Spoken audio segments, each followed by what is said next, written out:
Take a look at the weather. It is a blustery, chilly day in Philadelphia. Overcast, and there is a significant chance for rain as we get deeper into the late afternoon and early evening here in Philadelphia. So it'll be the Eagles starting with the football, and that means Michael Vick. And the number 9 rated overall offense in the NFL. And Vick lit it up last week at Jacksonville. Glad you're with us today on Fox. Ellis Hobbs on the return from the goal line. And Hobbs with a decent return out to the 25. Reed Dowdy on the stop. They'll mark him at the 28. And that's where the Philadelphia offense will set up under the direction of Michael Vick. I hope that you had a chance to watch Fox NFL Sunday and the piece that Pam Oliver did with Michael Vick. And it has been really an unbelievable couple of weeks where Michael Vick has looked better as an Eagle in 2010 than at any point as a 3-time Pro Bowler with the Atlanta Falcons. Starting out of the shotgun on this windy day, and he drops it down underneath. That is LaShawn McCoy, and LaShawn McCoy gets zipped. Before the game, Donovan McNabb warming up. Michael Vick came over to say hi. A lot of hugs from McNabb to his former teammates, coaching staff, personnel that works around this stadium. McNabb's moment's coming up a little later. 2nd and 10.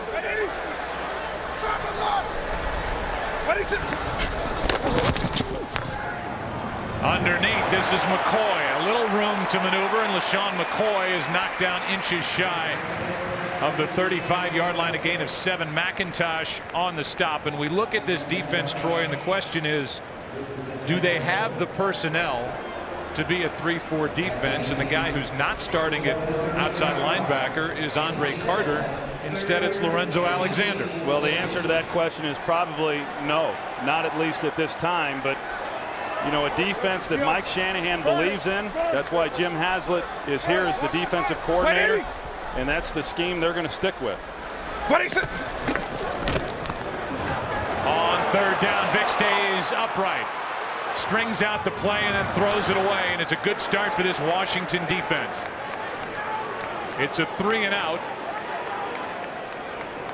And Michael Vick took a shot from LaRon Landry at the end of the play. Well, I can assure you that if LaRon Landry, number 30 right there, has an opportunity to put a hit on you, whether you're a quarterback, a receiver, or a running back, that's exactly what he's going to do. Brandon Banks, who was just activated, is waiting for the punt from Rocca.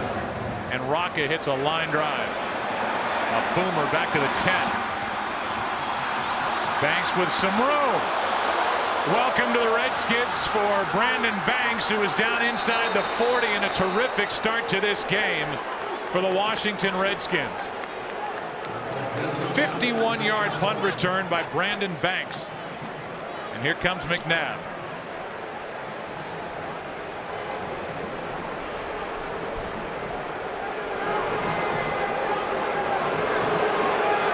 And a different response.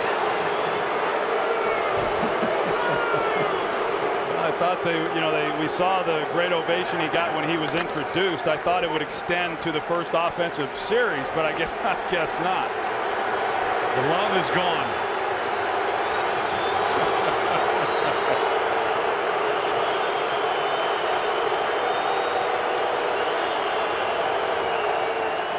McNabb almost stumbled, and on an end around at Santana Moss, who is dragged down with a horse collar tackle, and that will add yardage. Quentin Michael guilty. It's a 5-yard run, but a penalty flag. Personal foul, horse collar tackle, number 27, defense, 15-yard penalty from the end of the run, automatic first down.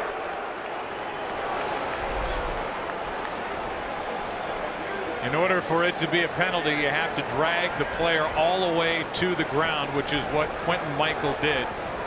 So 15 yards at the end of a 5-yard run, and this is what set up the great field position. The 51-yard return by Banks.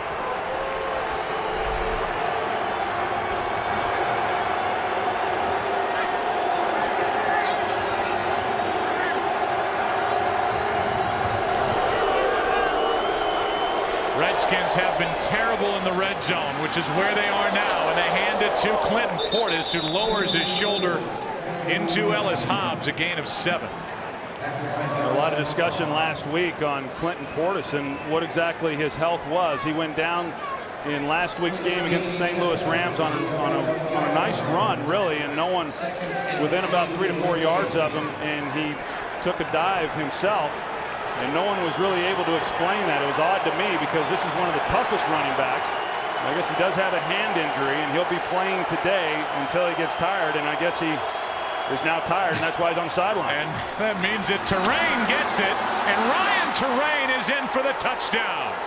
And in a blink, the Redskins have come in here with a record of 1-2 and made a statement here on the road. A 12-yard touchdown by Terrain. Well, Ryan Terrain, he goes right through Quentin Michael, the safety for the Eagles. He's going to be the guy who comes up right there to make the tackle, and Terrain just goes right through him on his way in for the touchdown. And now Gano to make it 7-0 Redskins.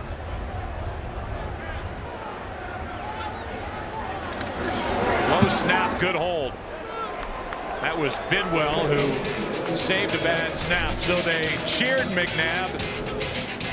Then they booed him. And then the Redskins got a great punt return and turned it into 7 with an early lead. Today's game on Fox is sponsored by Southwest Airlines. Find our fares online only at southwest.com. Well, a good start for Washington. They get the big punt return from Brandon Banks, who was just activated.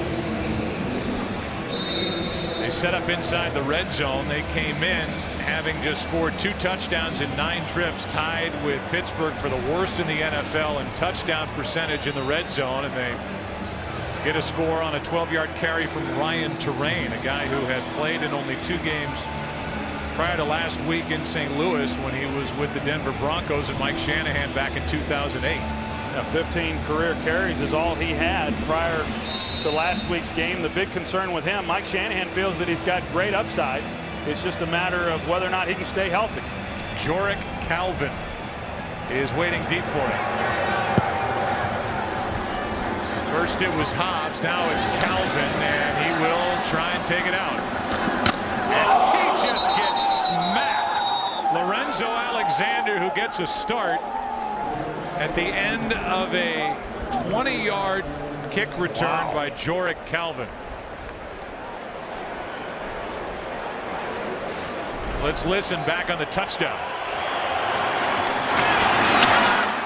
That's Terrain through Quentin Michael. And then Lorenzo Alexander on the kick return by Jorick Calvin. A 20-yard kick return does that.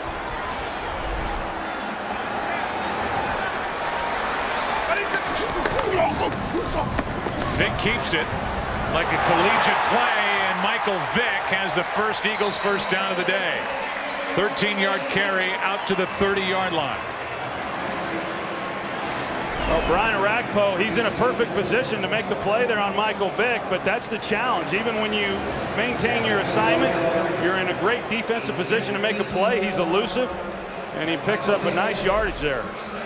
13 yards for the guy who is number 3 all-time career rushing yards by quarterback, trailing number 1 Randall Cunningham and Steve Young.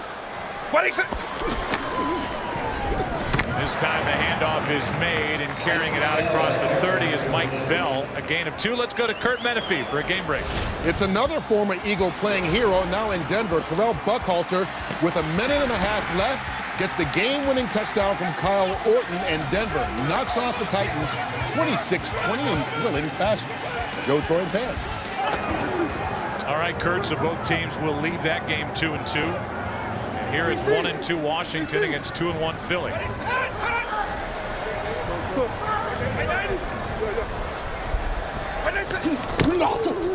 On second down, and Nate McCoy. Sean McCoy eventually tried the left side, picked up 5. McIntosh on the tackle. You know, on that one play that we saw of Michael Vick where he kept it and was able to juke Brian Arakpo and pick up the 13 yards. That's an element of the offense that was expected when the season began and Kevin Cobb was going to be the starter. That's not something that they want to major in now that Vic is the starting quarterback, because they want to try to minimize the hits as best they can. Obviously, he's made some great plays here in recent weeks running the football, but the Wildcat package, as they once knew it, is not as big a part of what they'll now be doing offensively. On third down, inside handoff, and short of a first down is LaShawn McCoy. Had to get to the 40, comes up short.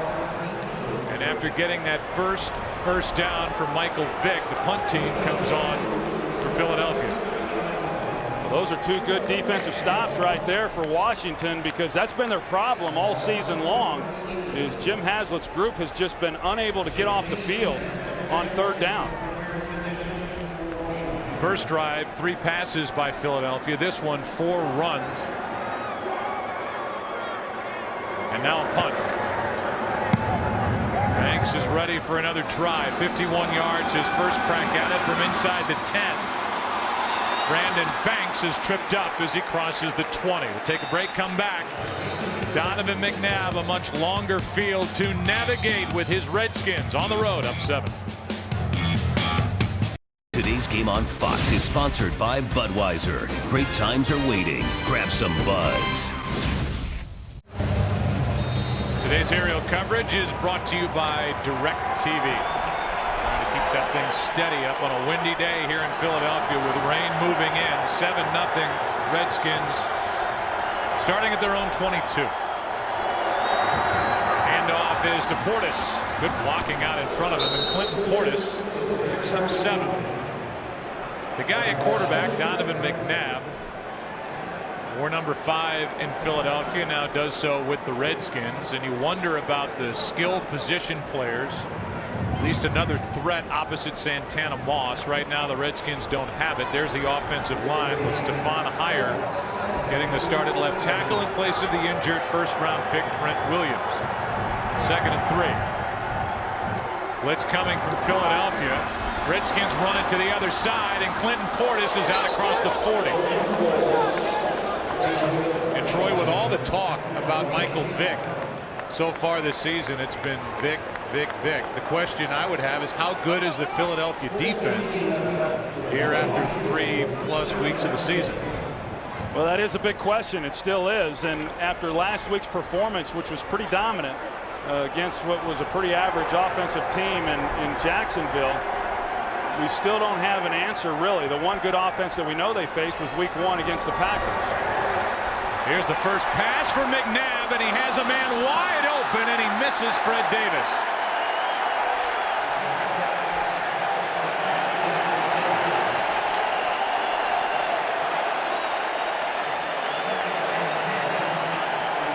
This is one of the things that Washington does so well. You're going to see Fred Davis. He comes here off of play action, going to the left side. Donovan rolls right, get the whole defense flowing that way, and then you've got a wide open Fred Davis, and you just got to lay that one in. And oftentimes the hardest ball to complete is the one when the guy's wide open. Now, wind is a factor here, but just a ball that got away from Donovan McNabb. Here is Terrain over the left side, and Terrain stays on his feet, takes it inside Philadelphia territory, and so far the Eagles defensively have no answer for the Redskins' ground game.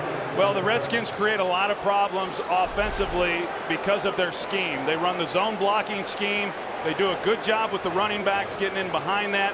Last week in the first half against the Rams, they were outstanding running the football. They've come out here today. They've followed up with that. And then with that, you've got to defend the whole field with the play action, as we saw with Donovan McNabb, although they missed the throw there to Davis.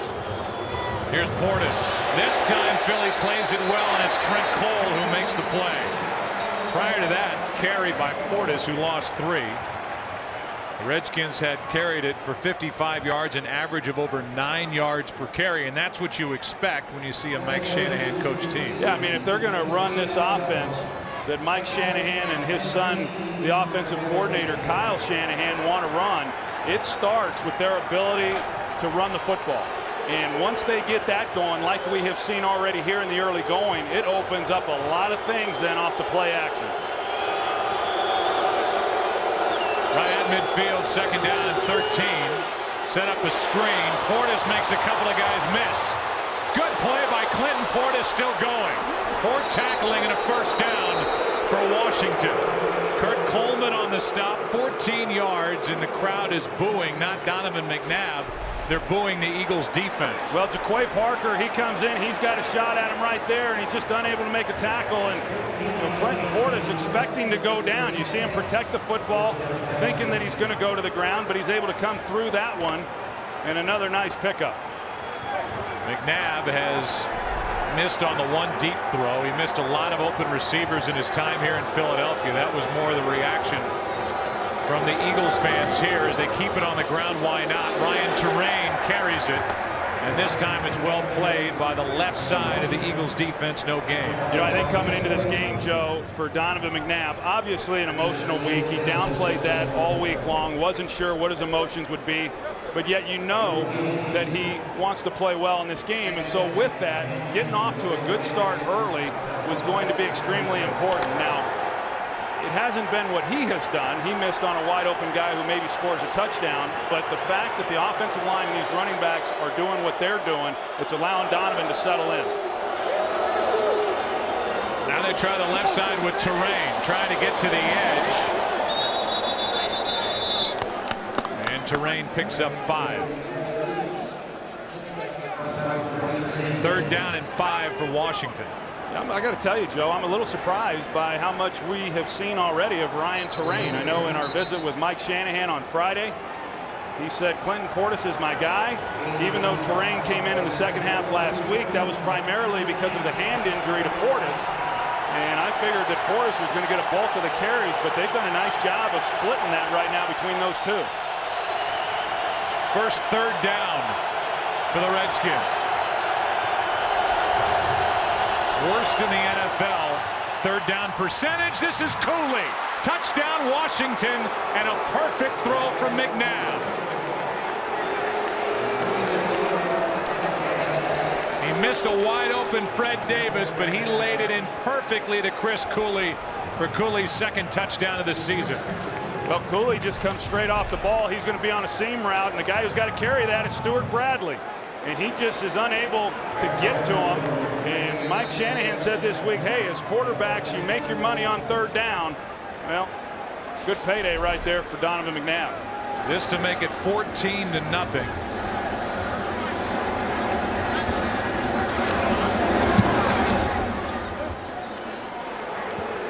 And with under 5 to play here in the first quarter, the Redskins have come out ready to go on the road, an NFC East battle. It's now McNabb and Shanahan in Washington, and they lead 14-0. That is his 5th catch this year of 20 or more yards, his 32nd career touchdown catch. Now over 4,000 career receiving yards, and it's 14-0. Start could not go any better for the Redskins here on the road at Philadelphia. The Eagles right now in first place in the NFC East at 2-1. Calvin on the return. Jorik Calvin got it across the 25. We'll take a break, come back and see if Michael Vick and the Eagles offense can figure it out. Down by 2 touchdowns.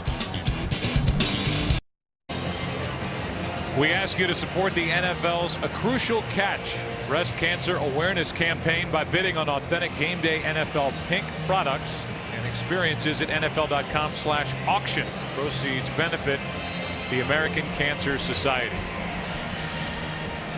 So with that splash of pink on these uniforms, whether on the shoes, the gloves, the towels, whatever.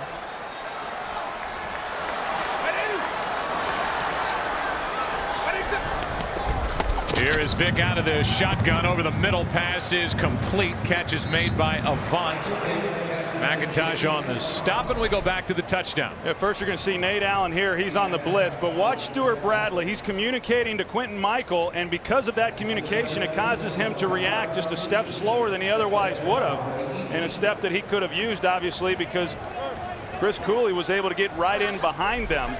It's a pretty good favorable matchup for Washington if they're going to try to put Stuart Bradley on him. Good pocket for Vick, who hits LaShawn McCoy. A nice move. And McCoy's got some room to run. Still going, tripped up by Alexander after a gain of 31.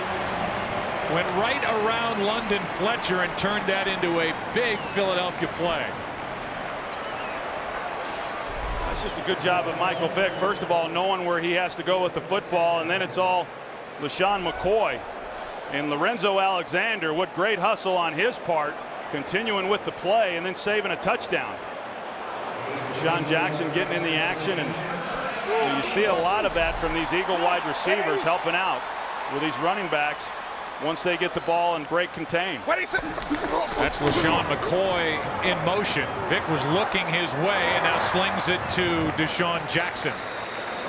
And DeSean Jackson, who already has 6 catches of 25 or more yards, which is more than 19 teams across the NFL, picks up 6. Well, and Michael Vick was talking about DeSean Jackson the other day and said, hey, I've still got an awfully strong arm, and he's never had a problem reaching anybody down the field, but he said with DeSean Jackson, it takes everything he has to try to hit him in stride.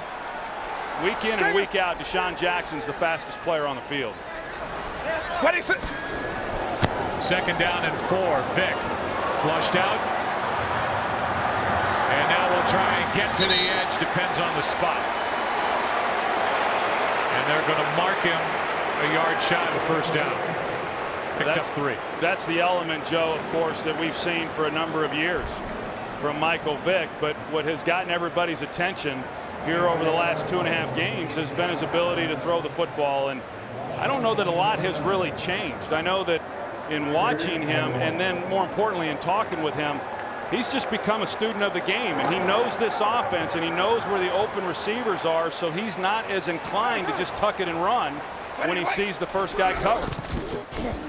Handoff is to McCoy, and McCoy ran into a lot of bodies, and as we always say, it depends on the spot. He looks to be short. Well, let's say this for Michael Vick, and we're going to have a measurement. Vick has never had the weapons that he has here with the Philadelphia Eagles. He's a different person, it seems, off the field. He's more dedicated, as you say. He's in better shape. He's got his legs back compared to a year ago. But in his days with Atlanta, there were times where his best option was his tight end, Algie Crumpler. Now he's got Macklin, DeSean Jackson, good young running back in LeSean McCoy, good tight end in Selleck.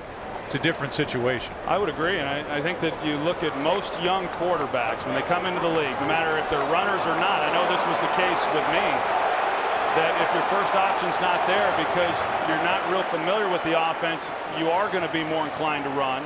And then as you get a better understanding of the offense, then you become more of a passer. And so, yes, he definitely has better weapons, but it's also because he's put the time in studying. Now, I'm not surprised that they're going for it here on 4th down. Down 14-0. And with no more than they have right here to pick up a first down, I like this decision by Andy Reid.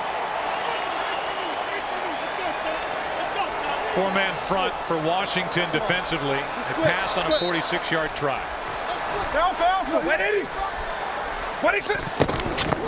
Vick keeps it and appears to have it.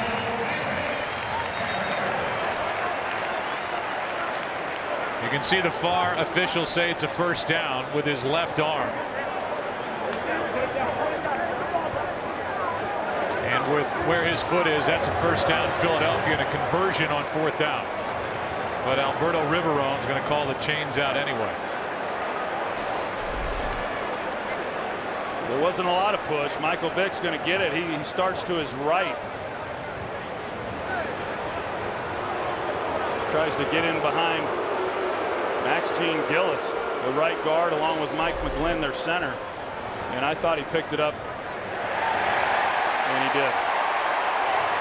Gene Gillis gets the start at right guard in place of Nick Cole, who has had swelling in his knee. Cole is active, though. He's the only backup center Andy Reid has. After the Eagles lost Jamal Jackson, he's on IR with a torn triceps, an injury he suffered week 1 against Green Bay. So it's a first down for the Eagles. Michael Vick, who's thrown for more than 250 yards each of the last 2 games. First time in his career he's done that. Vick over the middle. Selleck out of of his reach, incomplete. Kareem Moore with coverage, no flag, as Vick missed the open tight end. One of the things that Marty Morningwig has been working on with Michael Vick is his accuracy and trying to bend that front right leg as he throws, and when he's able to do that, he throws with a little bit more accuracy, and that's a ball that got out in front. But here's the right knee that they've been working on. You see the bent knee there. And Michael Vick, in visiting with him, says it's something that he has worked extensively on both before practices and then after practices. Of course, once you get into the game, it's all reaction. Here's a handoff to McCoy. Tried one way, now ducks underneath. Went right underneath Carlos Rogers and picked up 4. I think that's the thing that has gotten lost a little bit, Joe, with regards to Michael Vick and the way that he has played is the amount of time that he put in last year. He ran the scout team when he got to Philadelphia. He was 20 pounds overweight, and he knew that if he was going to be the quarterback that he wanted to be, especially within this offense, he was going to have to work at it, he was going to have to study it, and he was going to have to be able to deliver the ball from the pocket. And that work has paid off for him. Yeah, 59. Check, lead. It's 3rd down and 6. And Vick. Penalty flag flies. Vick has first down yardage and more. Still going. Short of the goal line, but a penalty flag is down back at the 30. And Vick is hurt.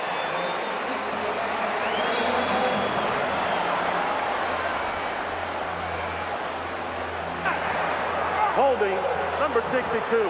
Offense, 10-yard penalty. Repeat 3rd down. And so now with a repeat of 3rd down, Kevin Cobb may have to get ready to go in there and take over. Well, you see 62 right here, Max Gene Gillis at right guard. He's going to get caught holding Albert Hainsworth. Hainsworth slips him and tries to come inside, and it wasn't much, but that was the hold that they got.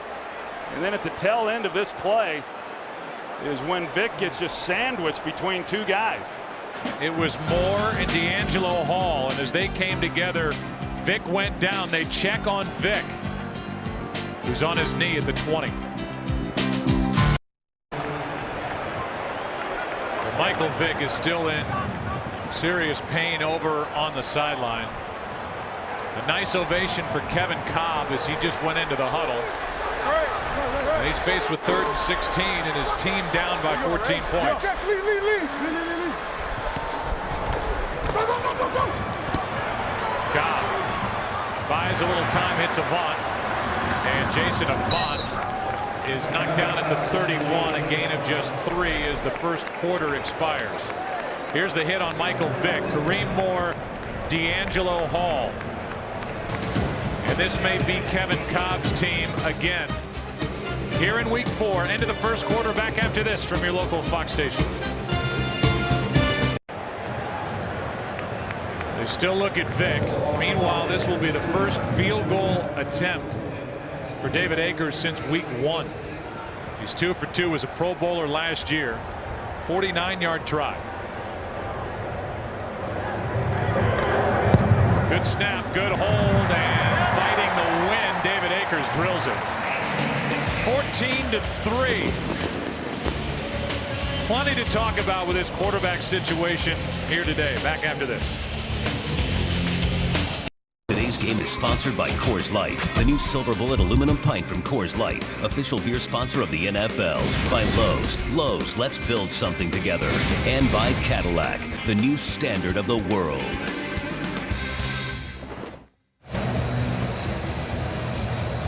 Moments ago, Michael Vick left the playing field and went underneath.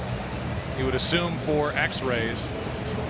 Whether it's a rib issue, collarbone, whatever it is, he was crunched between Kareem Moore and D'Angelo Hall. So while he's in pain, nobody could dream up, Troy, the narrative with this quarterback situation. McNabb's traded on Easter to a division rival, Washington, for Kevin Cobb. Cobb goes down in week 1. Vick is a revelation. And now Cobb with McNabb in the house and the Redskins here in Philadelphia. Cobb's going to get back a quarterback for the Eagles. Let's go back to that penalty right there on Max Gene Gillis, the right guard. On the initial look, it didn't seem like he had much of a hold, but he sure did. The left hand there on the shoulder pad of Albert Hainsworth, and for Michael Vick to get down this far and then suffer injury, all for naught. A real disappointment. And to go back to your point, Joe, I mean, who would have thought that if someone had said, hey, the Eagles are going to have a quarterback who's an early season MVP candidate, you'd say, wow, good for Kevin Cobb. You know, and it's just been pretty wild the way this thing has unfolded here in Philadelphia. McNabb with play action. He hits Cooley, and with a blocker out in front of him, good work by Brandon Graham, the rookie out of Michigan, to shed a blocker, make the tackle, a gain of 6. We look ahead to the baseball playoffs. This is the final Sunday of the regular season, and the regular season could be extended. But our postseason returns 2 weeks from yesterday. NLCS begins October 16th. And the World Series will follow in high definition right here on Fox. 2nd down and 4. Quick snap, Clinton Portis. And Portis looks terrific here early for Washington. Gets 5 and a first down. Well, he really does, Joe. I mean, there wasn't a whole lot there initially. You got a defender in the hole, and he's showing some real quickness. And, you know, you wonder, or at least I do, what kind of career, and not that his career is over by any means, but what his career would have looked like had he have stayed in Denver there with Mike Shanahan. His best seasons were his 2 first years under Mike Shanahan, over 1,500 yards rushing both years and 5.5 yards per carry average. McNabb stumbled. He's in trouble. Buys time and fires low for Joey Galloway. And that was ugly from the start as McNabb almost fell down getting out from under center. Makes it 2nd and 10 for the guy in Donovan McNabb, who had 92 wins with the Eagles, 9 playoff wins, #1 in franchise history. Touchdown throws, yardage attempts, completions, 5 NFC Championship games, Super Bowl appearance, terrain, nowhere to go. And swarm tackling by this Eagles defense, a loss of 4.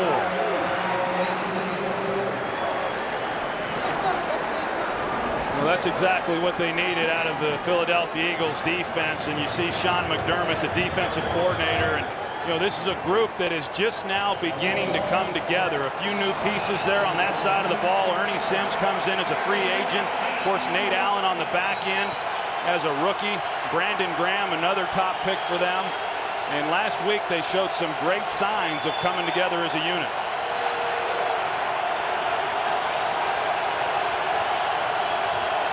It's 3rd down and 14. McNabb's going to air it out, has a man downfield. That's Armstrong. Armstrong with a catch and then stumbles out of bounds.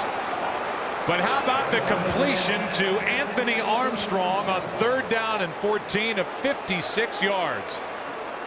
Well, it looked like Kurt Coleman was playing safety for the Eagles, and Asante Samuel was expecting safety help. You see, he's expecting safety help. That's why he doesn't carry Armstrong. But Kurt Coleman was nowhere to be found. Just a busted coverage there by the safety. Anthony Armstrong, one of those guys that impressed Mike Shanahan as soon as he put on the film for the first time as the new head coach. Gets an easy one. Here is Portis, and Portis gets 1.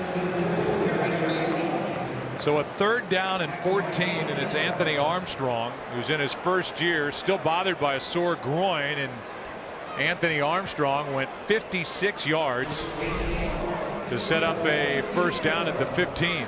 Look at Kurt Coleman there. I mean, clearly he's going over the top, but he settles down thinking he's going to help with Santana Moss, and just a blown assignment.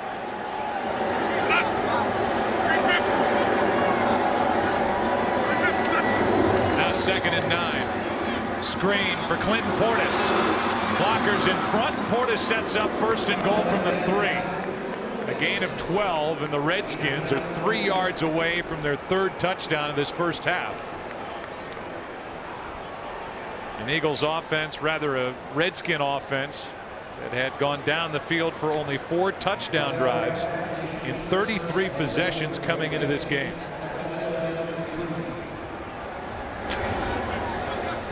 First and goal.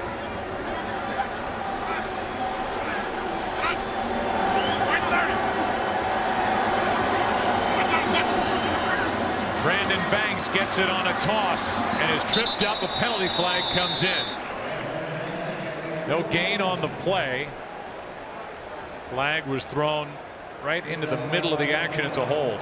Holding number 74. Offense. 10-yard penalty. Second down. Stephon Heyer getting the start in place of the injured Trent Williams.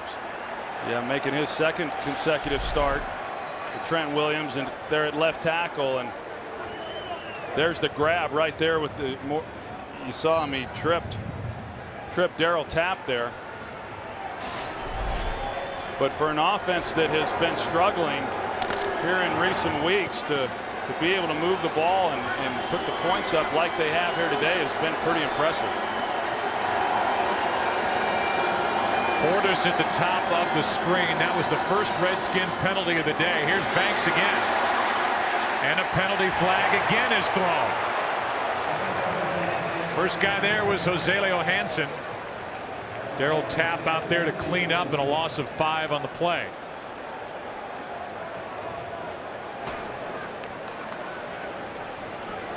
There is no flag for a block in the back. Second down. But still a loss of 5, and the ball is back at the 18. Well, you see the throw there to Banks, and Santana Moss there was the one who they initially had thrown the flag on, and they probably could have kept that flag out there. Instead they pick it up, second and goal from the 18-yard line. Here is Terrain. Stuart Bradley drags him down at the 10, and let's go down to the field and check in with Pam Oliver. Well, Joe, Michael Vick left the field in some serious pain, and it turns out for good reason. Vick has suffered a rib injury. They're evaluating the extent of it now. So far, Vick's return is listed as questionable. Back to you. All right, Pam. Well, it was last year Donovan McNabb missed weeks 2 and 3 with a rib injury, and that's when Kevin Cobb took over and threw for over 300 yards in each start. It's third down and goal.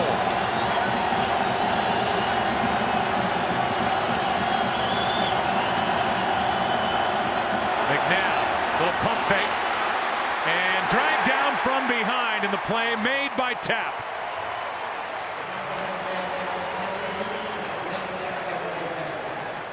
That will bring the field goal unit on to the playing field for Washington. You see Roydell Williams here. He's going to run a seam route, a little out and up, and Donovan McNabb has a chance on him right there if he's just able to lay it over the linebacker, Stuart Bradley, but he didn't feel like he had the time or just simply didn't see it.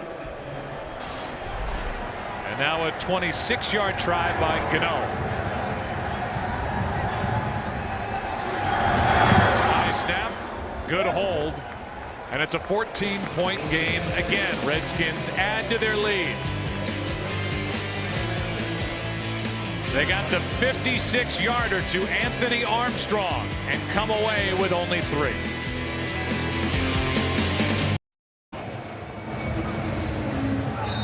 Well, the Kevin Cobb era is about to start all over again. It has started several times, hasn't it, here over the last few years? It has. Last year he got 2 starts. He was man in charge when the season began as they traded away Donovan McNabb to Washington, and now, like Lucy, pulling the ball away from Charlie Brown. The wind knocked the ball off the tee. There's Armstrong, who kind of took himself out of bounds on that catch. Couldn't stay in. 56-yarder down the right sideline. And the Redskins ended up with just 3 points, despite the complete breakdown in coverage by the Eagles secondary. Anthony Armstrong came into our production meeting. We didn't ask to talk with him. He just decided he wanted to come in and see us, and he's got a lot of personality. And go down and hold that thing for Gano, will you, Troy? Well, somebody's going to figure out that's what they've got to do here. Byron Westbrook is going to be the one who has to put his finger on the top of the football. Looks excited about it. Who wouldn't be? 9 minutes 11 seconds left in the half. Gano hits it. it's Ellis Hobbs.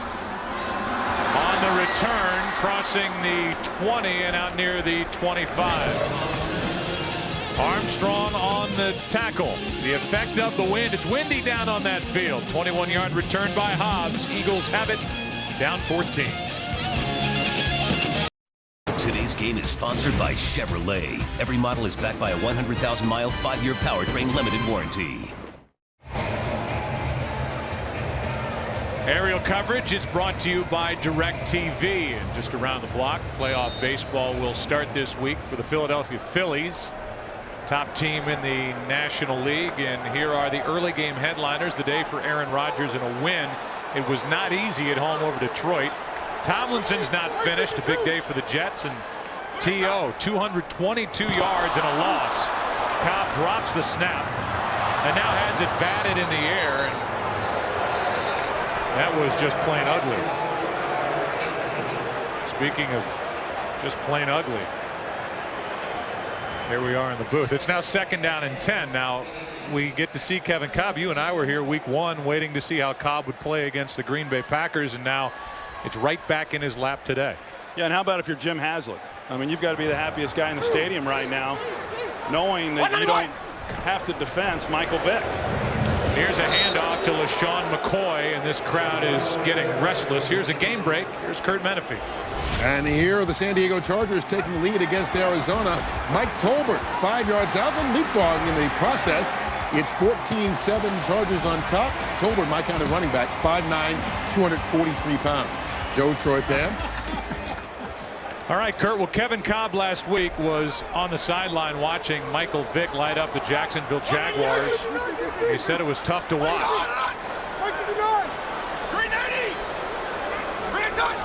He's a good teammate, but he wants to be the one out there on the field. He's getting his chance now, and he completes for a first down to Avant. And on 3rd and 10, 17 yards and a crisp throw from Kevin Cobb. Well, it sure was, and a great job by the offensive line of giving Kevin Cobb a place to step up in the pocket, and then him delivering a perfect strike. I was watching him in warm-ups before the game, and he was throwing the ball very well. And Michael Vick got his opportunity in week 1 because of the injury to Kevin Cobb with the concussion, and now it's Kevin Cobb's opportunity here today with the injury to Michael Vick. Handoff is to Bell.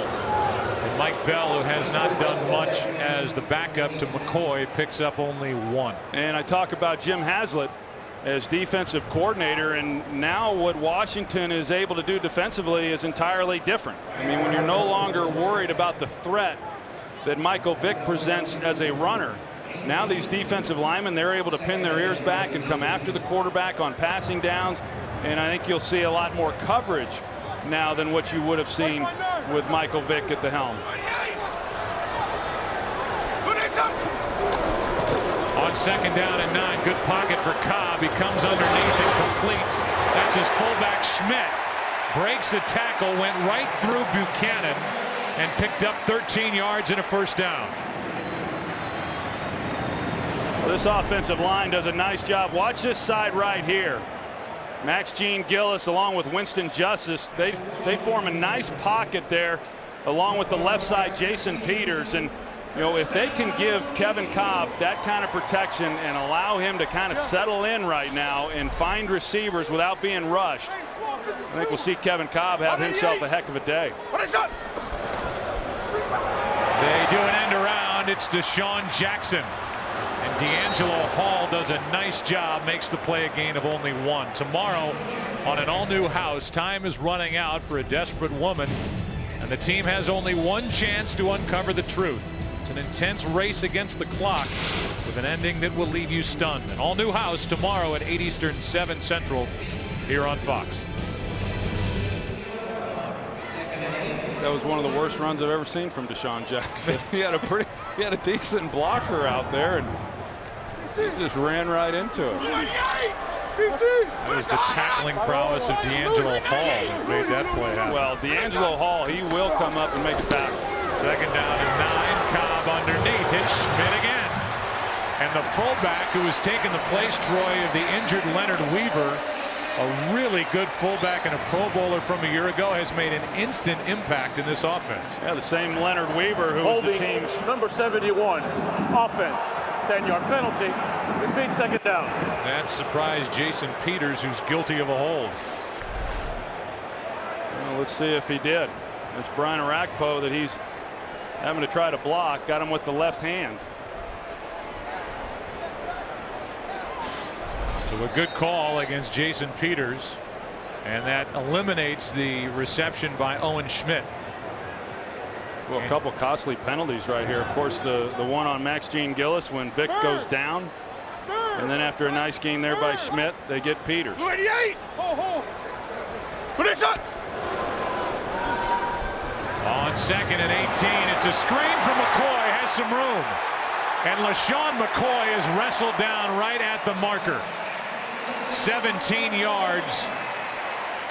Looks to be inches short of a first down. Landry on the stop, but a nice play on 2nd and 18. Well, it's set up very well. You've got Max Gene Gillis as well as the center, Mike McGlynn, leading the way, and then LaShawn McCoy just shows what he's capable of doing in the open field. He cuts it back and picked up about 10 yards there on his own. And now with less than a yard to go in the area where you would have to believe the Eagles would take 2 downs to get the first down. If they don't get it here, it's 3rd and 1. Blue 88. What is that? It's McCoy. First down. LaShawn McCoy tripped up by Golston.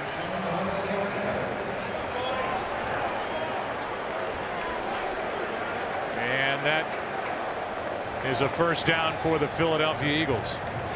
With 4 minutes to play, down by 14 points.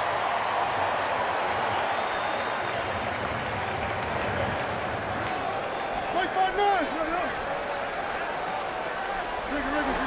Blue 88.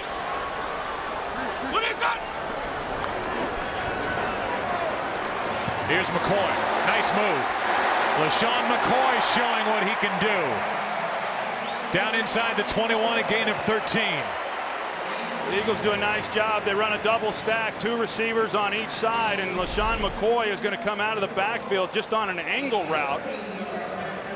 You see Rocky McIntosh comes up there, and he's in a great position to make a tackle for minimum gain, and LaShawn McCoy, again, just showing the elusiveness that he possesses. Pretty safe throws by Kevin Cobb, and it's been effective.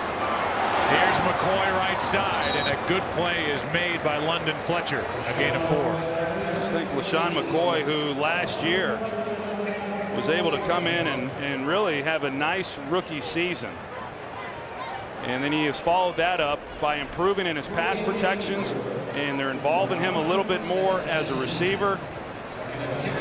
A nice deal for the Eagles when you go from Brian Westbrook, and then you pick up a guy like McCoy who, not quite as accomplished as a receiver, but still able to do a lot of the same types of things within this offensive system. What is that? 2nd down and 6. A screen. McCoy again. Everything close to the line of scrimmage, and LaShawn McCoy picks up 4. This has been a drive that's approaching 7 minutes in length, one that started at the Philadelphia 25, and while it has been safe for Kevin Cobb, it's been effective, and a lot of LaShawn McCoy. Yeah, I think Marty Morningwig, the offensive coordinator, has done a heck of a job right here with Kevin Cobb getting his opportunity and keeping things, as you've said, Joe, pretty simple for him, some easy throws, and he's got a lot of completions as a result. It'll be 3rd and short when we come back. 2-minute warning in Philadelphia. In terms of time, this is the longest drive for the Eagles this season. This is their first trip into the red zone today. It's been the best red zone offense in the NFL. However, that was with the threat of Michael Vick at quarterback. Now it's Kevin Cobb, 3rd and 2. Hand off to McCoy. Good blocking. First down and more to the 4. 1st and goal. Landry on the stop after a carry of 9 yards. And now McCoy is slow to get up, if he gets up at all. Well, without Vick, you already lose 40% of your run offense. Without McCoy, you have no running game. So they check on McCoy with 1:45 left in the half. LaShawn McCoy got up and walked off the field. So it's Mike Bell in there at running back with Kevin Cobb. First and goal. And it's Bell to the 2.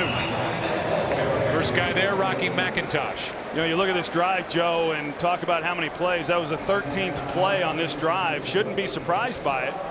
Washington's defense leads the NFL in having the most 10-play drives against them. And I know Jim Haslett has talked about the inability of their own offense to run the ball, and that's why they've been on the field as long as they have through the first 3 games.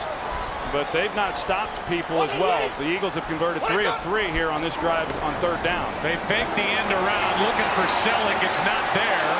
And Cobb throws incomplete. Landry on the coverage. He just kept trying to get it to Selleck, and it never opened up. Yeah, and you got to be real careful there if you're Kevin Cobb. As you stretch that out, you start coming towards the sideline. There's a lot of bodies in there, and I know you want to try to fit a pass in, and he's trying to squeeze this one into Brent Selleck. That's a dangerous throw right there by Kevin Cobb. Now McCoy is back in the huddle on the field. It's 3rd and goal. Hey, Black over! Black goes up! And it's McCoy, cuts it back to the goal line. No signal. And short of the touchdown. It's 4th and goal. Well, this was awfully close. We'll see here if they're going to be able to take a look at this upstairs. The question is, where was the ball when his knee came down? And underneath a lot of those bodies, looked like the knee is down before he lunged and hit the goal line. It would be a booth review.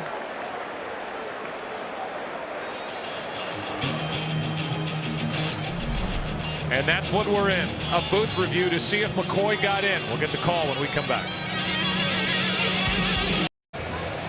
We're in a booth review. We've looked at it 1,000 ways. There doesn't appear to be any irrefutable evidence to overturn the call. Watch the knee down right there. The ball seems short of the goal line until now when the lunge is made by McCoy.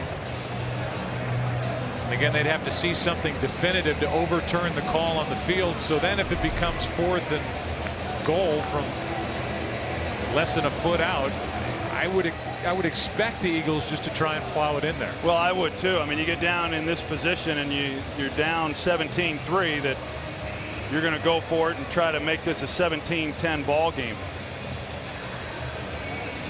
Al Riverone has been underneath the hood for quite a while. Piece of halftime is coming up. Kurt, Terry, Howie, and Jimmy with scores and highlights from around the NFL here in Week 4. Fox Sports Ticker will keep you updated with stats throughout. Meanwhile, LaShawn McCoy came into this game with 4 rushing touchdowns, which tied for the NFL lead. Came awfully close there. The initial call is that he was short of the goal line when his knee was down. They're still looking at it. The Eagles have lost a few players. Riley Cooper has left this game with a concussion. Jorick Calvin, a left shoulder injury. Michael Vick with a rib injury. McCoy was able to get up after taking a shot to the knee earlier on this drive.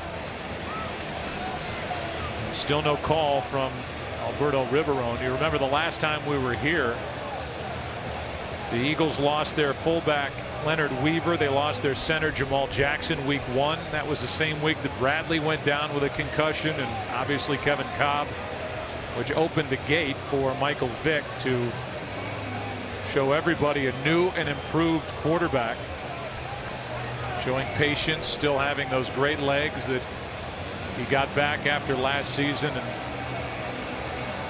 now he is out of this game as he gets his ribs looked at, and this is an awfully long review by Alberto Riverone. Yeah, I'm a little surprised by the length of this review, because it seems like it's a pretty simple call, and the fact that he did not score, and then it's okay, well, where's the ball going to be placed? and they'll piece several of these reviews together. You see the helmet. Well, the ball was not out in front of his helmet.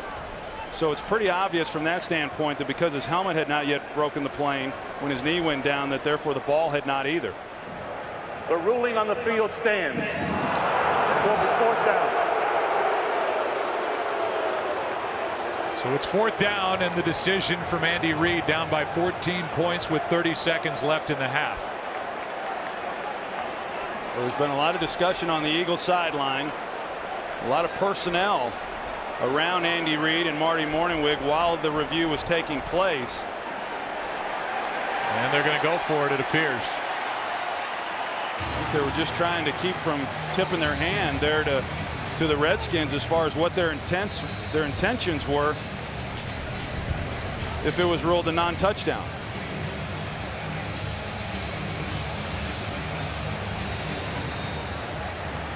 And now a timeout will be taken by Philadelphia.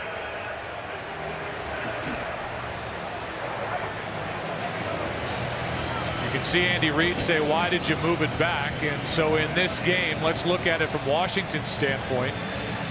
Troy, they came in here, they had a good special teams play right out of the gate. Donovan McNabb used the ground game, got him down the field. They went up 14-0. This has been a very good first half all in all for the Redskins. Yeah, I think they've got to be pleased with the way that it started and the way that they have moved the ball and scored some touchdowns. Certainly the one drive they got down in the red zone, you know, the problems that they had last week down there resurfaced. But overall, I think they've got to feel pretty good coming on the road and having the first half that they have had. Because this really is the beginning of a tough stretch in the schedule for the Washington Redskins, and we'll have them next week when they are at home to the Green Bay Packers. Then they've got the Colts. It will not be easy. If they could steal one here in Philadelphia, and McNabb's return would be a big lift here in week 4. Well, this is a big play for both teams here going in before half. And now, after sending the offense on the field and calling a timeout, the Eagles are charged with a delay of game call. And Andy Reid wants an explanation. Well, they were going to go for it, it appears, and now the ball is back outside the 5. How can you have a delay of game call after a timeout? You know, I got to tell you, in watching our game last week when we saw Houston and Dallas and other situations that we've seen, I think the officials overall this year, through the first 4 games of the season, have done a poor job of efficiently running and operating the ball game. There's no excuse for what just happened here to have a delay of game, and I'm not faulting the Eagles. I think the referee did a poor job of resetting the play clock. So instead of being able to go for it just outside the goal line, they have to kick a 23-yard field goal, and the crowd, the Eagles can't believe it. Watch this. Kevin Cobb, you can watch in the background. The play clock is right behind him now. He's just getting to the huddle. It's at 10 seconds after a timeout.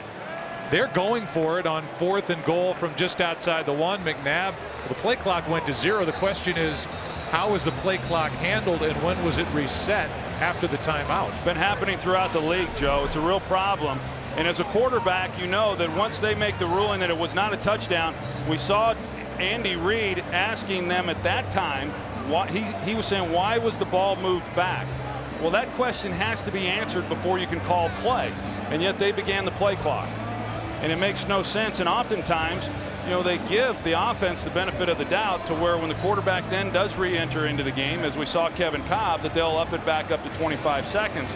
That didn't happen, and obviously Kevin Cobb and Andy Reid and everyone else was unaware of what the play clock showed. Typically, you put that on the quarterback. He has to know how much time's left on the play clock, but that clock should never have been running.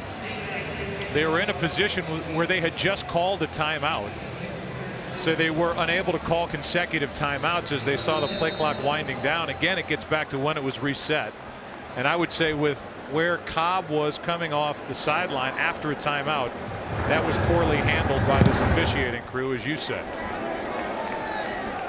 On the return, it's Devin Thomas, and he'll take a knee in a 17-6 game.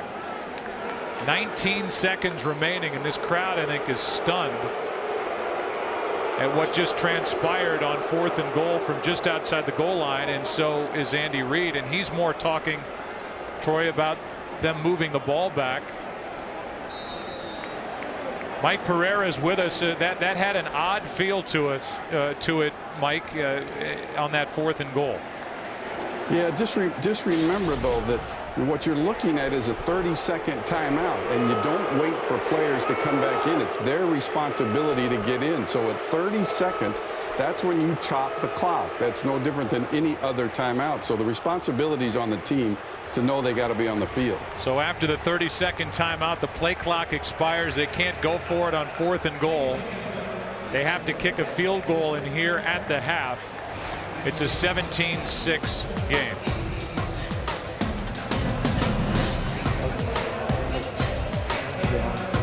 The NFL on Fox will continue after a word from your local Fox station.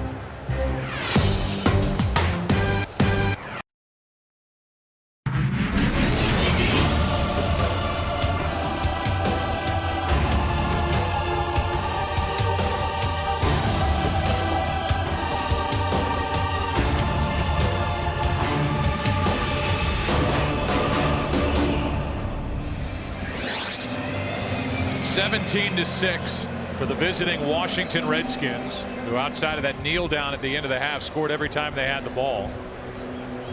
There are the stats. Passing yardage is even at 115. Time of possession is actually dominated by the Eagles. They had that long drive that ended in just a 23-yard field goal.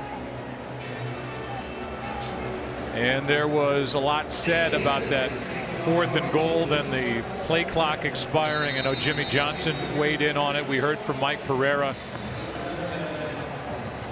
But our conversation has continued here in the booth, and we'll try to get to some of that here early in the second half. Meanwhile, the Redskins will start with the football as Devin Thomas waits for it.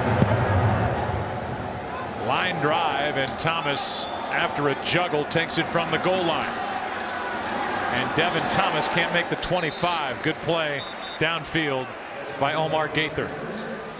The interesting part, Troy, is that after the review, which took forever, Andy Reid comes out. He called the timeout already, and he's coming out to say, why did you move the ball back, to Alberto Riverone, who's over there explaining it to Andy Reid. Meanwhile, as we heard from Mike Pereira, it was just a 30-second timeout, and all the while that 30-second timeout is expiring, and by the time Cobb got out there, the play clock had expired. And I think that has to all be sorted out before they can put him on the 30-second clock.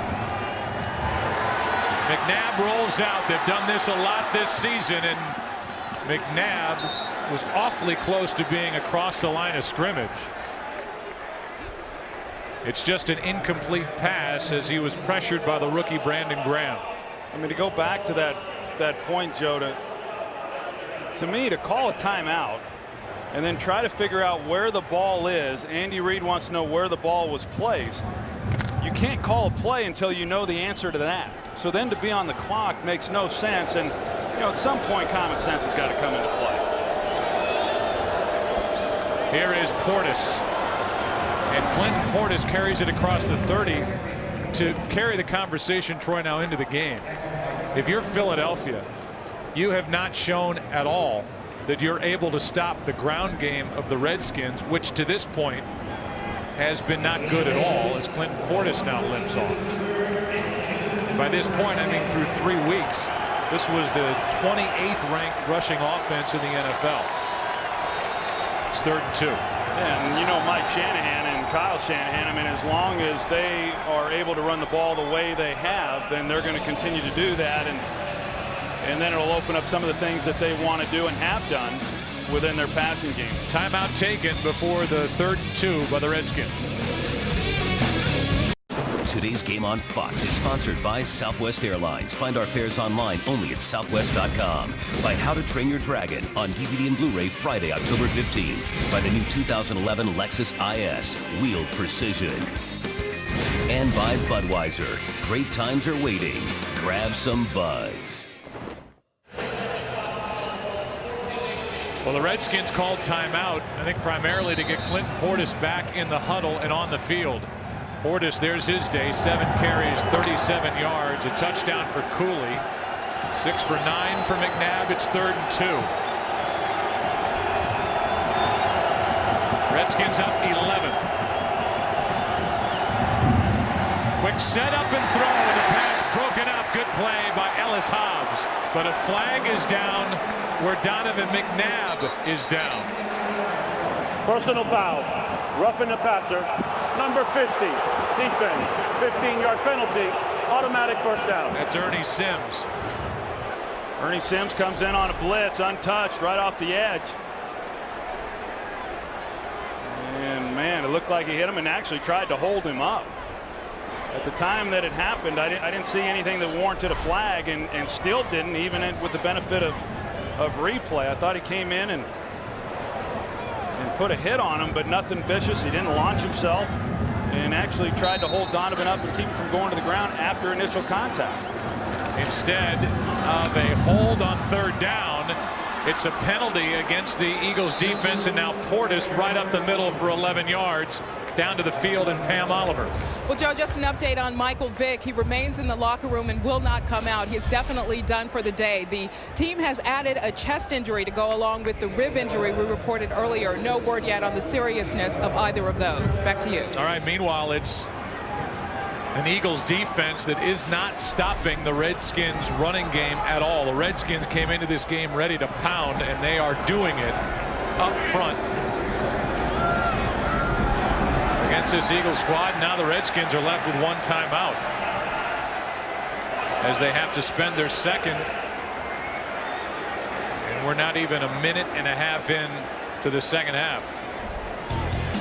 It'll be first down for the Redskins when we come back as they lead by 11. Well, now the Redskins have only 1 timeout remaining in this second half. They have a first down. In a moment, we're going to bring in Terry Bradshaw from the studio after this first down play.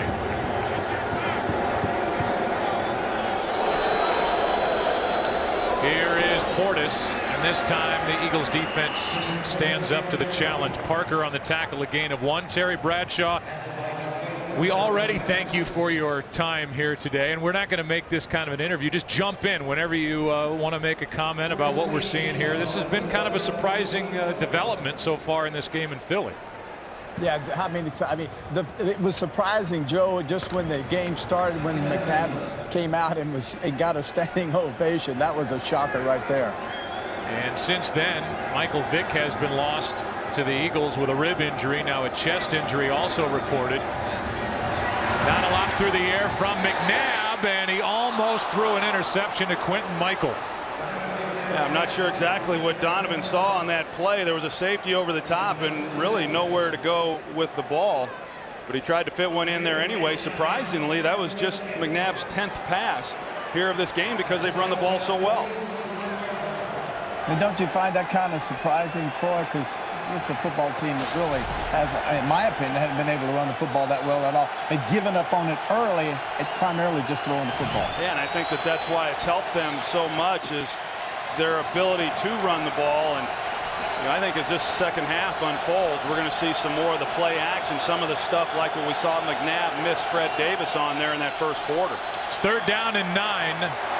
McNabb underneath. Penalty flag comes in as Cooley is wrapped up short of a first down, but there is a flag in the secondary. A big penalty called against Ernie Sims on a roughing the passer. And this one, the indication against Philly. Illegal contact. Number 31. Defense. 5-yard penalty. Automatic first down. So that's Ellis Hobbs with illegal contact. And instead of a hold on 3rd and 9, it's an automatic first down for the Redskins. Well, now we've seen this throughout the game, both offensively and defensively for Philadelphia. Big gains offensively to come back because of holding penalties. And then, of course, this drive alone, the hit that they call on Ernie Sims, and then this one on Ellis Hobbs is who they had targeted. I think it might have been Asante Samuel that they made that call on. And the bad thing about this, Troy, is that McDermott, the defensive coordinator, you're talking about 9 yards, you get a 5-yard penalty, automatic first down. And so a fresh set of downs for McNabb down the middle. This one has no chance, and it's intercepted. Poor throw by McNabb, and back the other way for Philadelphia is Nate Allen, the rookie.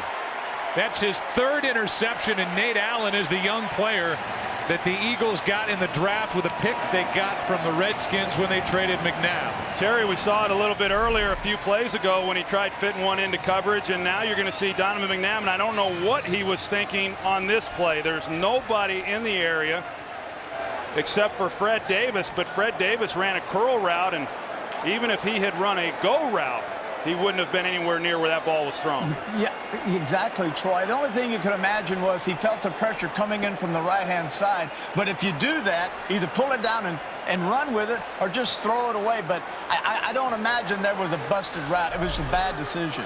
Nate Allen just named the NFC Defensive Rookie of the Month. 30 on the side, 30. What is that?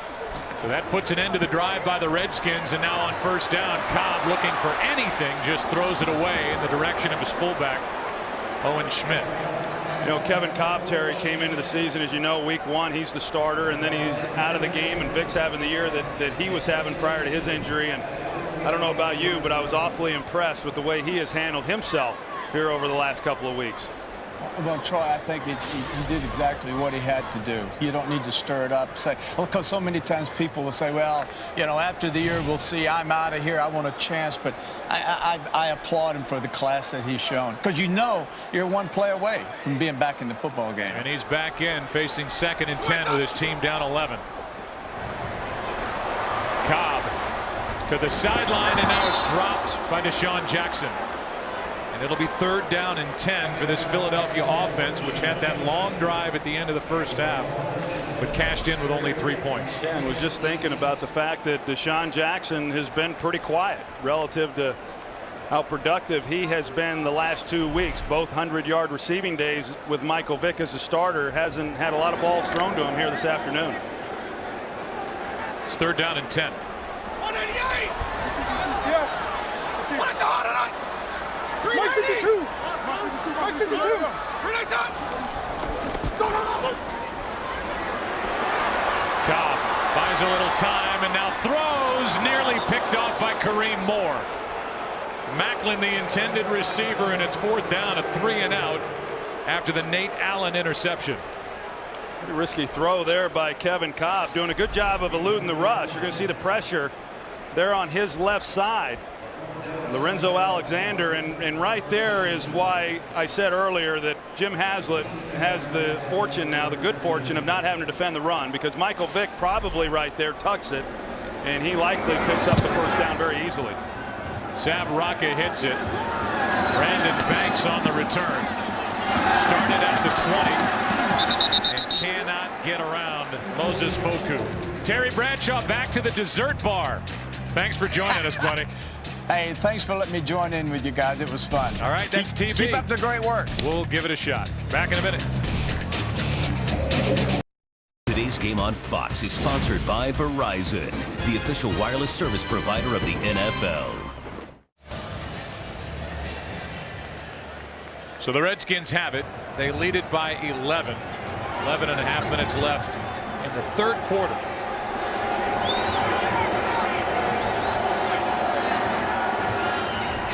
Why not keep it on the ground as Clinton Portis tries the far side of the field, and a shoulder tackle by Asante Samuel. Gain of 4. You talk about famous Philadelphia returns with McNabb back. Jimmy Fox in 36 with the Red Sox. The great Richie Ashburn in 60 with the Cubs. NHL Hextall, then Eric Lindros in 02 with the Rangers in the NBA. Wilt Chamberlain, Charles Barkley, who's at the stadium today. Allen Iverson in 2008 with the Nuggets, and in the NFL, Reggie White. 97 with the Packers, and Brian Dawkins last year with Denver. Now it's Donovan McNabb. He hands to Ryan Terrain. Shakes one tackle, can't shake another, and loses 3. Stuart Bradley is there to make the play. Well, you look at Washington and their ability to run the football here in this game, and a couple times here on this drive, and the Eagles step up, and you think if the Eagles are going to have an opportunity, it's going to be because of this defense. One, stopping the run, something they've not done a very good job of, but then also creating some more of the takeaways that we saw in that last possession by Washington. 3rd down and 9.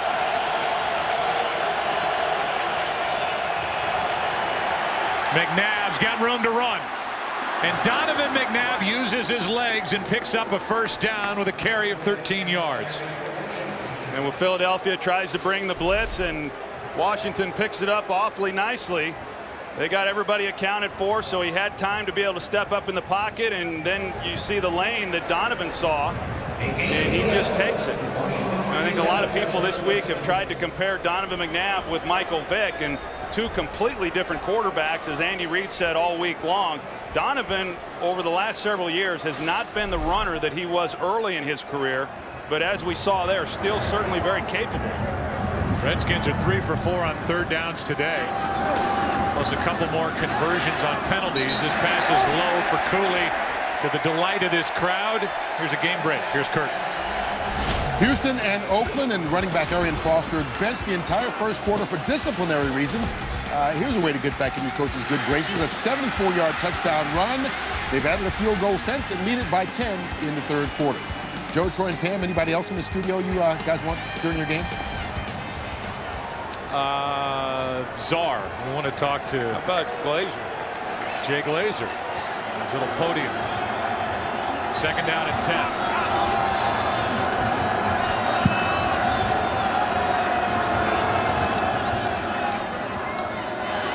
To Terrain. Asante Samuel puts his head down and just whiffs. Asante Samuel missed the tackle. I don't even know if he touched him. If he did, it was just a glancing blow, as he didn't want contact. It's a gain of 5. Well, they got him with his right arm. That's about all. You're right there. And I know he's there for interceptions. He's been good in that category, but not much contact. It's 3rd and 5. Yeah, the Redskins have been good, finally, on this down and distance today. McNabb throws, and it's broken up. Hobbs with coverage on Armstrong. A lot of hand checking going on. It's 4th down.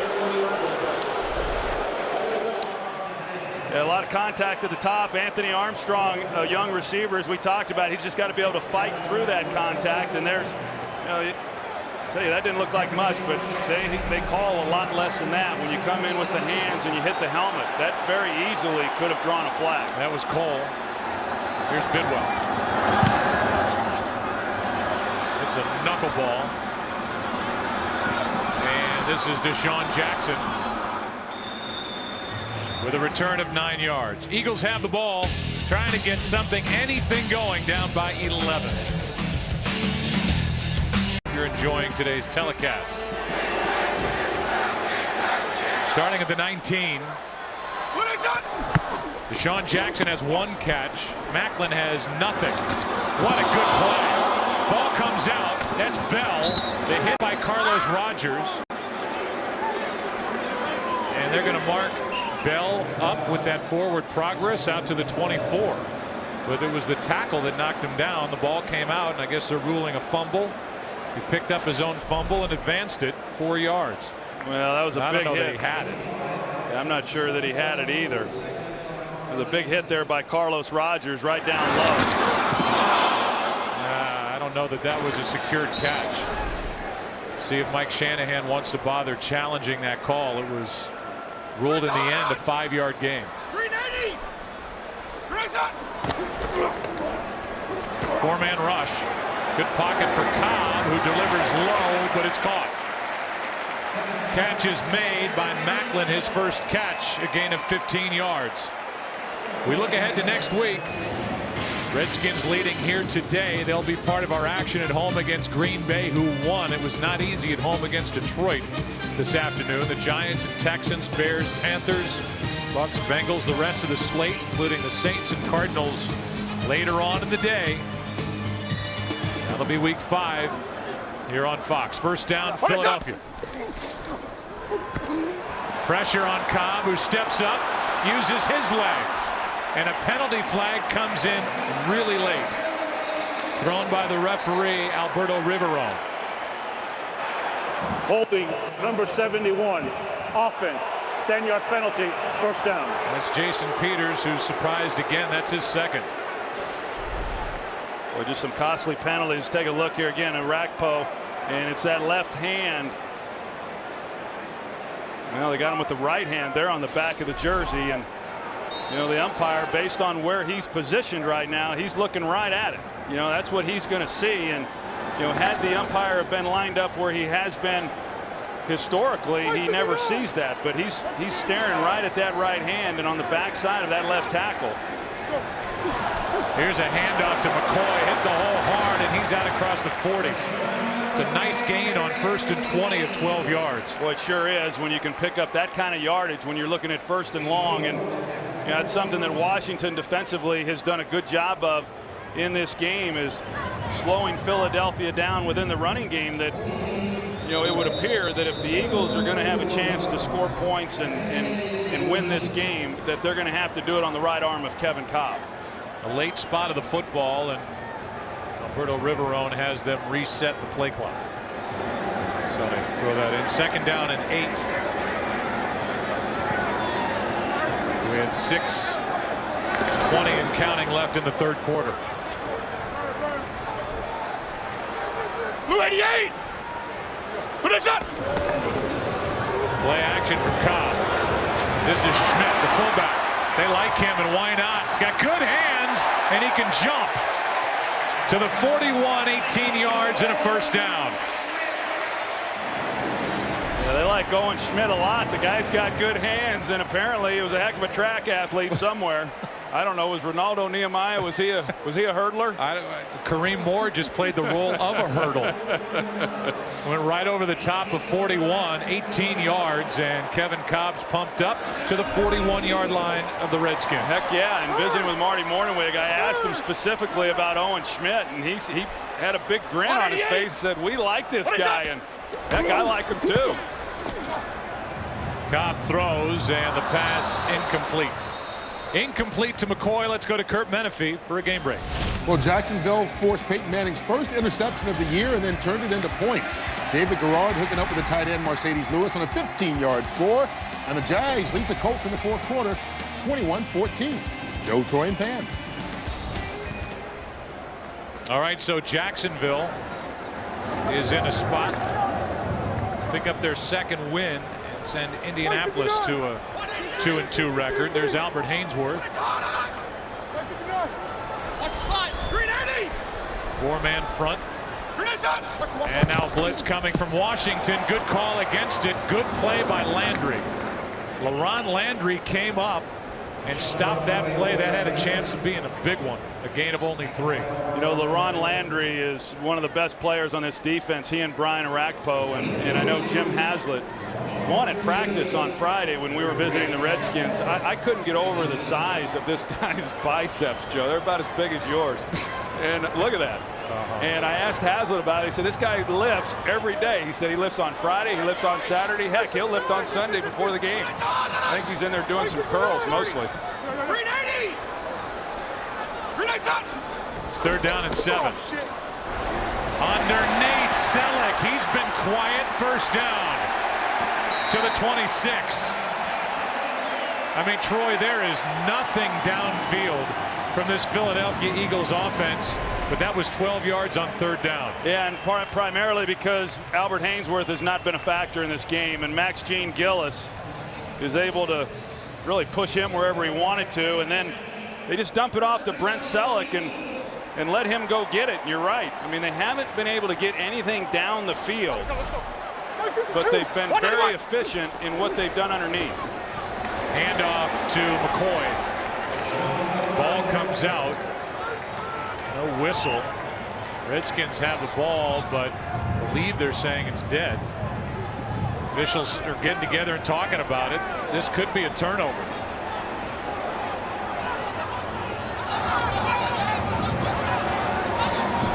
And now they're looking for the football. Let's take a look. When does this ball come out? That came out before LaShawn McCoy was down. Chris Wilson was in the middle of it. Washington will challenge this. The officials said it stays with Philadelphia. They really didn't say anything and eventually just marked it down. But watch this ball get knocked out right here before McCoy is down. Then Kareem Moore falls on top of the football. Well, clearly, I mean, it clearly comes out before Washington is challenging the ruling on the field that the player was down. I mean, Joe, clearly it comes out before he goes down, and clearly Kareem Moore is there to recover it. Golston knocked it out. Challenge. We'll get the call when we come back.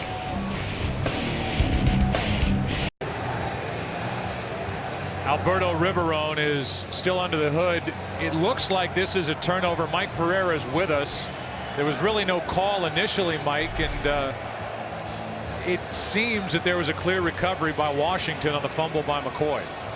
Yeah, this is one of these, Joe, where you have to win two parts of a challenge. You have to win the fact that it is indeed a fumble, and then you have to see that there is a clear recovery from Washington here, and you really have both. So they're going to reverse this and give the ball to Washington. Yeah, and the umpire, as you can see, Joe, see the umpire getting that look? That's a foreign look to him. If he's back in his old spot, and, you know, the league was concerned about this, when the runner's going toward the umpire on these draws and runs up the middle, he gets a clear look. Here, he doesn't get the clear look. You can see him tilting his head, but going away from him, he's not used to that, and that's one of the issues that was a concern, and that we knew that replay might have to get involved in plays that he normally would have got. Hey, Mike, let me ask you, is there a time limit anymore on these referees going under the hood? I mean, these delays are getting ridiculous. Well, I'll tell you what, the first one I thought was inordinately long.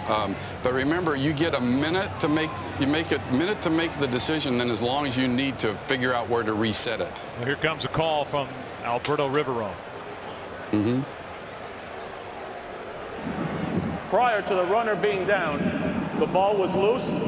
It was recovered by Washington at the 20.5-yard line. They will take over there. First down. Washington will not be charged with a timeout. Clock operator, please reset the clock to show 4 minutes. 4 minutes, please. So they're going to put time back on the clock. That was part of what Alberto Riverone was looking at under the hood. So 4 minutes are left in the third quarter, and the turnover gives the ball to the Washington Redskins. So, Troy, the minute the Eagles start to get something, they have a conversion on third down. They hand it to LaShawn McCoy. He turns it over, and the Eagles trail by 11. Now the Redskins have the football. That's kind of been the story for Philadelphia throughout this game. You know, this time it was a turnover, and then previously what we've had is a number of penalties that have killed some drives where they've had some success. Here's Ryan Terrain. That was well played by Quentin Michael, who came up a gain of 2. Next weekend on FSN, it's a college football Saturday triple header. First, the Big 12 takes center stage when Baylor battles Texas Tech. Jonathan Franklin leads surging UCLA, Troy, against Kevin Riley and Cal in a Pac-10 showdown, and Colorado goes head-to-head with conference rival number 23 Missouri. College football Saturday next weekend on FSN. UCLA's been on a nice little roll here the last 3 weeks. Second down and 8. Handoff is to Terrain. And Terrain is forward progress to the 24, a gain of 1. Trent Cole in there to initially make contact, but he had friends with him. Well, we're seeing Philadelphia defensively tighten up a little bit in their run defense after getting gassed for much of this game. The last possession, I thought they did a nice job, and then here on this possession. Washington has been trying to pound it since they got off the team bus. Today they've run it 24 times compared to their season average of 19 times in a game. Lowest in the NFL coming in. Penalty flag, looked like a false start on Heyer, the left tackle. False start. Number 74. Offense. 5-yard penalty. Replay third down. Heyer was getting in his track stance. They were rolling out to the right, so he was going to get a head start and see if he couldn't get going. 3rd down and 12. 2.5 left in the 3rd quarter. Crowd's trying to get into this game, but it has been rather lackluster performance by the home team.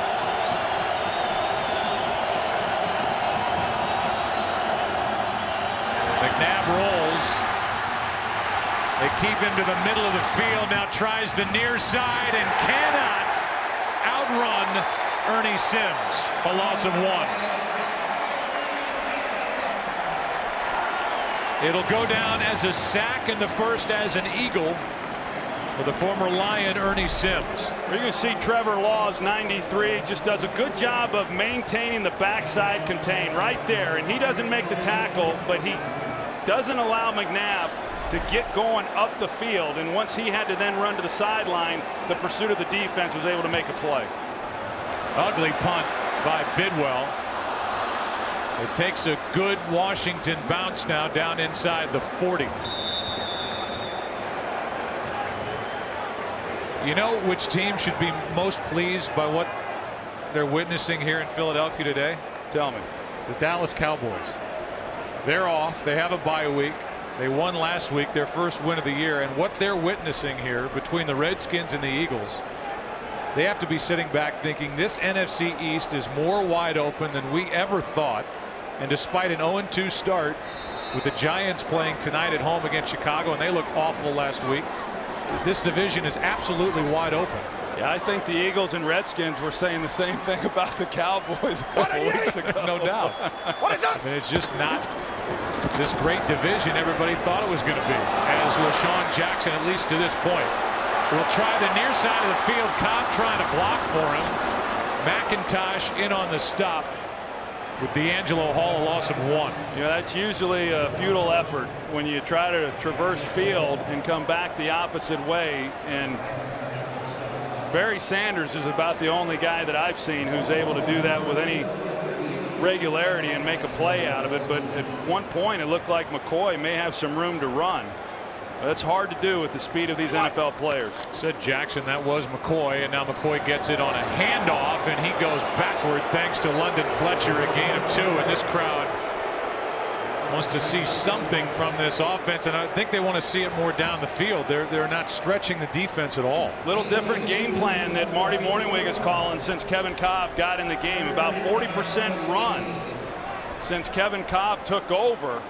You know, obviously they typically throw the ball much more than that, but they've protected him a little bit here and then with the shorter throws. But no doubt they've got to try to stretch this defense. This defense has been playing still a fair amount of coverage, but they haven't been able to hit that intermediate area.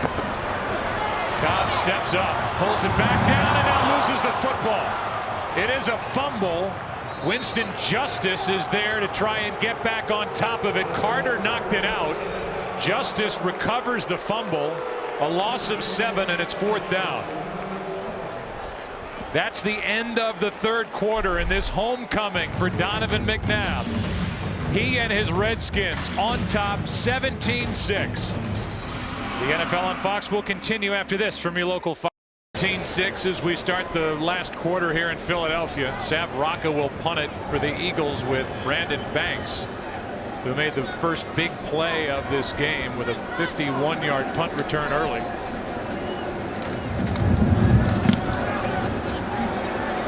Set up the Redskins' first score. Rocca's really having a good year.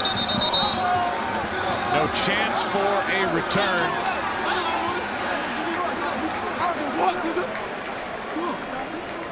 After a 52-yard punt. How about a little then and now? The Philadelphia Eagles select Donovan McNabb, quarterback, Syracuse University. From Syracuse, number 5, Donovan McNabb.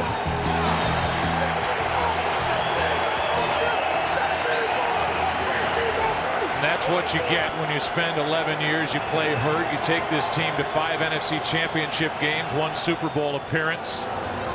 All-time franchise leader in wins for a quarterback, and now here he is with the Washington Redskins. A handoff to Portis for 3 yards. And I think if you wanted to use one word to describe the relationship with Donovan McNabb and the fans here in Philadelphia, it would be complicated. Multi-layered. Yes. Now Portis is down again. Injury timeout. 2nd and 7 for the Redskins when we come back. Today's game is sponsored by Ford. Drive One. By the new action comedy Red, in theaters October 15th. And by Subway. Subway has you covered with $5 footlong subs morning, noon, and night. Subway, eat fresh.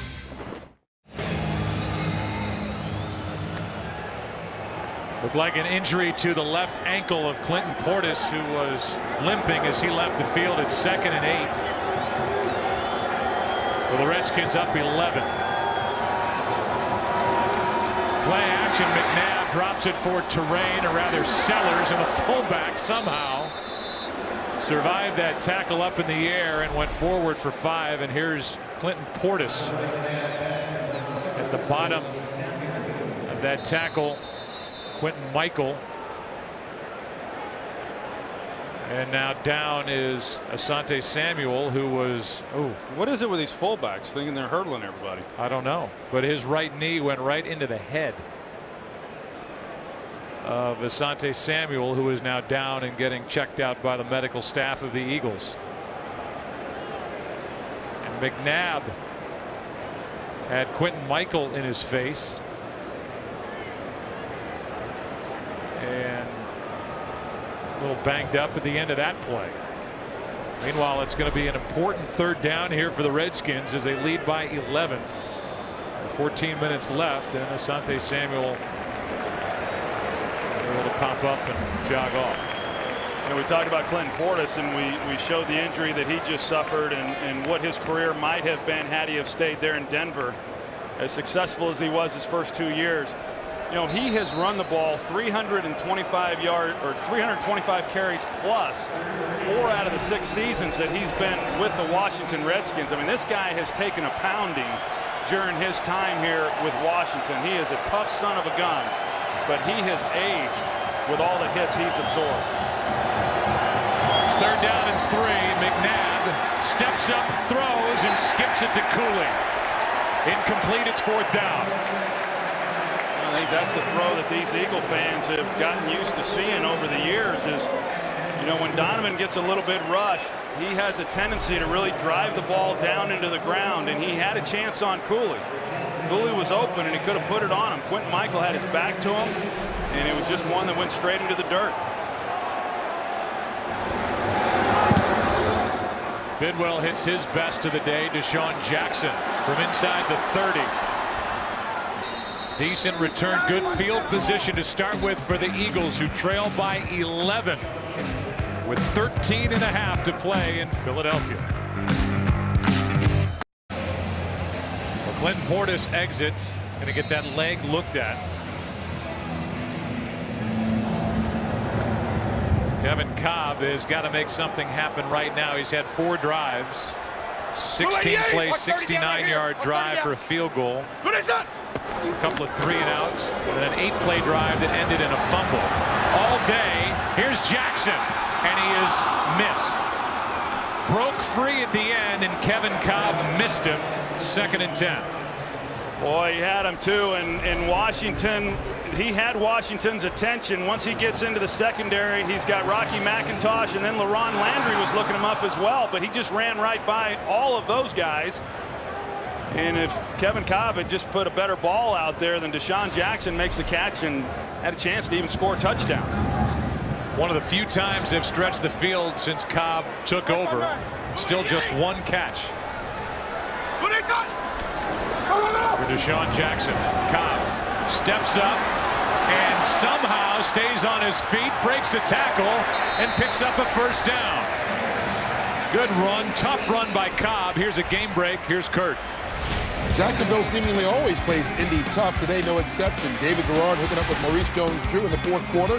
2nd TD for Jones-Drew, and a 28-21 lead. Less than 2 minutes to go for the Jaguars. Joe, Troy, and Pam. All right, Kurt. What's the hold on? Right. 390. Cobb with time penalty flag in the area of a hole. Avant makes the catch. It was the umpire who threw the flag, and it's coming back. Holding number 79. Offense. 10-yard penalty. Still first down. Now Todd Harrimans gets in on the action. Todd Harriman's right here, the left guard. And this time he's got the assignment of tackling Albert Hainsworth. Pretty easy call, but you know what I've seen, forget about the hold for a minute, but you know, Kevin Cobb has had some time and he's just not been able to get the ball out, whether that's been good coverage at times or just some indecisiveness on his part. So now 1st and 20. Crowd won't like that as LaShawn McCoy gets 3. Hainsworth on the tackle. Tonight on Fox, an all-new Family Guy asks, what if Brian and Rush Limbaugh were roommates? The impossible happens when the king of conservatives comes to the doggone liberals' rescue. Will this be the start of a beautiful friendship, or will things turn ugly? Rush Limbaugh guest stars in an all-new Family Guy at 9 Eastern, 8 Central on Fox. Cobb has to roll, gets away from Arakpo, and now will cut upfield. He's run the ball hard, hasn't thrown it with much precision, picks up 10. Let's go down to Pam Oliver. Well, Joe, you saw Clinton Portis lip off the field. I tell you, they spent a lot of time working on him before what looked like that ankle injury from the pictures that we showed, but he has a groin injury. He's questionable for the rest of the day. You see that left ankle getting pinned underneath. They're calling it a groin, so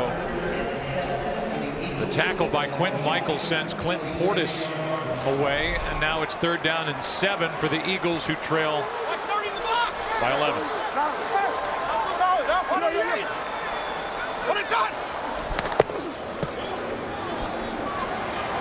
Cobb underhands it to McCoy, and McCoy picks up just 2. It'll be 4th down.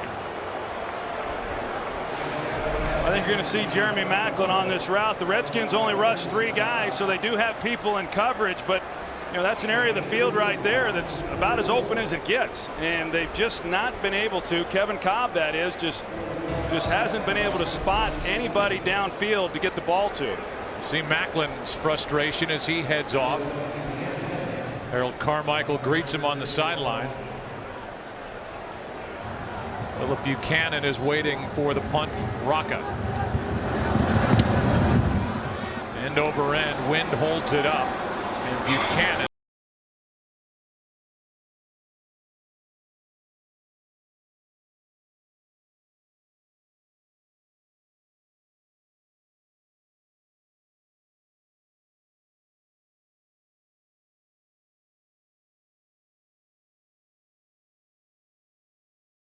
Sponsored by UPS. Let UPS put the power of logistics to work for you.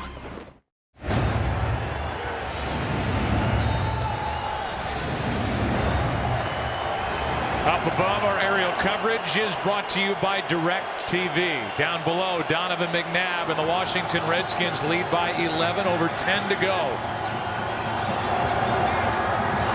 So far, a successful return. That one's in the air and nearly picked off.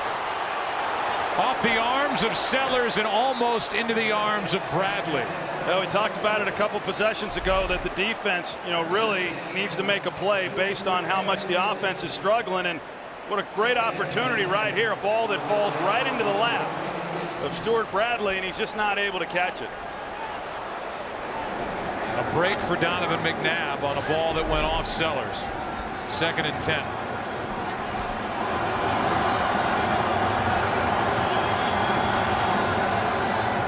Play action from McNabb.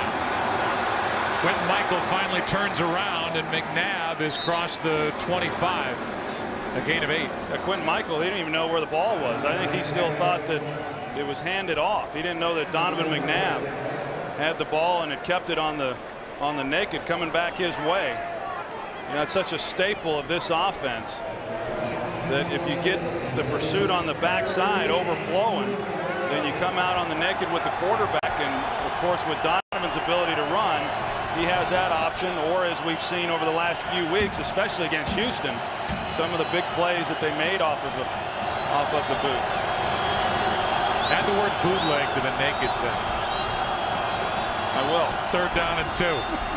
McNabb completes, and a first down catch by Joey Galloway, who has been at it forever in his 16th year out of Ohio State. 3 receptions coming into this game, and you know, Joey is really their deep threat, and so every time he lines up, you expect him to go down the field. This time he just comes underneath, and an easy completion for him. But I'm shocked, Joe, that he's still playing. My last season in 2000, he was with the Cowboys, and if you would have told me that he would be playing 10 years later, I'd have told you you're crazy. Play action to Terrain. McNabb's in trouble. He was out of the pocket. Was the ball back to the line of scrimmage? Yeah, I think that's the bigger question, because I do think he got outside the tackle box, and then it's just a matter of where the ball was when it landed. It was determined that number 47 was in the area. Therefore, there's no foul for intentional grounding. 2nd down. 47, that is Chris Cooley. He's not even in the picture. Yeah, he was talking about Mike Sellers, 45, but Sellers was on the ground when the ball was thrown. I think these fans have reason to complain. 2nd down and 10, and a handoff to Terrain running left. Bradley on the stop. Terrain gets 2. 3rd down coming up for the Redskins, and now time is starting to become a factor for Philadelphia. Well, it is, and if the Eagles are going to do something, then they need to make a stop right here.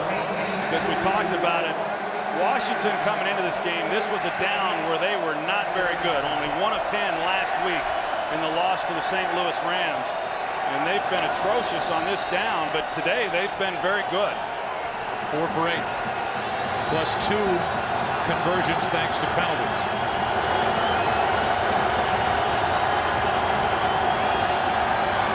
Third down and 8. McNabb airs it out. Downfield and out of bounds is Anthony Armstrong. Somehow comes down with the ball, but the throw carried him out of bounds. And with 7:51 remaining, it's 4th down. Yeah, and then you just got to keep this ball in play. I don't know if the wind maybe had a factor in this or not, but you know, whether it was in or out, that was a heck of a catch there by Anthony Armstrong. But he got by Dimitri Patterson, and if Donovan had been able to get that ball in play and out there, that was a touchdown. Here's that end-over-end punt. Kind of an odd choice by Josh Bidwell. Not a very good punt. Decent field position for the Eagles after just a 32-yard punt by Josh Bidwell. Certainly the biggest threat on each side coming in. Not a factor. Guy on the left. Moss has no catches. Deshaun Jackson has only 1. What is up? Starting at their 35, down 11. Cobb to Schmidt. He's been one of their biggest weapons, and he is wrestled out of bounds with a 13-yard catch and run by McIntosh. I think you go back and take a look at what Washington has done with Deshaun Jackson. They've just kept the safety over the top. He's drawn a lot of attention. You know that if you're going to eliminate the big plays, then you've got to be able to somehow slow Deshaun Jackson down and bang him coming off the line of scrimmage, and that's what they've done. He's only been targeted 3 times the entire afternoon. Oh, and Schmidt has 3 catches. This catch is made by Avant as the Eagles hurry it up, a gain of 7. And all of this, remember, after Michael Vick went down early in the first half with rib and chest injuries. Well, this is the guy right here that they haven't been able to get the ball to. Jeremy Maclin has had some opportunities for some plays. Setting up a screen for McCoy. And LaShawn McCoy has a first down inside the 40 to the 38. He also has a very costly fumble in this second half. A gain of 7 by McCoy and a first down. Yeah, I think the 2 big plays that have hurt the Eagles in this game was, 1, the delay game penalty before the end of the half, and the opportunity to try to come away with a touchdown, and then it was a deflating fumble that LaShawn McCoy had when they got the ball going on that 1 drive. Delayed handoff. McCoy's been busy, makes a nice move. And on first down, he carries the pile inside the 31 for 7. Still time left with just under 6.5 to go and all 3 timeouts remaining for Philadelphia. But they hurried it up.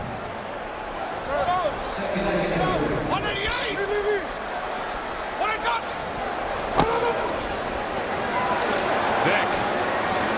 Rather, Cobb throws, and the catch is made by LaShawn McCoy. Good for 5 and another first down. And again, it's everything around the line of scrimmage. Yeah, and he's just not really seeing the coverage. I mean, they're playing a lot of too deep safety looks, and so there are holes within that defense that you got to exploit, and they're getting some receivers in those areas, but Cobb's just unable to pull the trigger.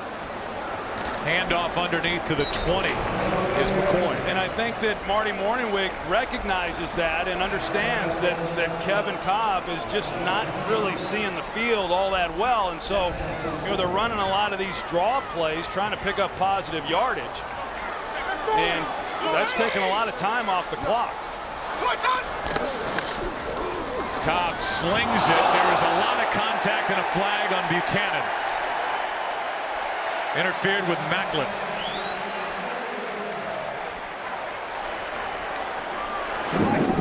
Pass interference, number 31, defense. The ball will be placed at the spot of the foul. Automatic first down. That's only the 3rd Washington penalty of this game. The Eagles have been penalized 8 times. Meanwhile, the longest completion for Kevin Cobb in this game is 18 yards.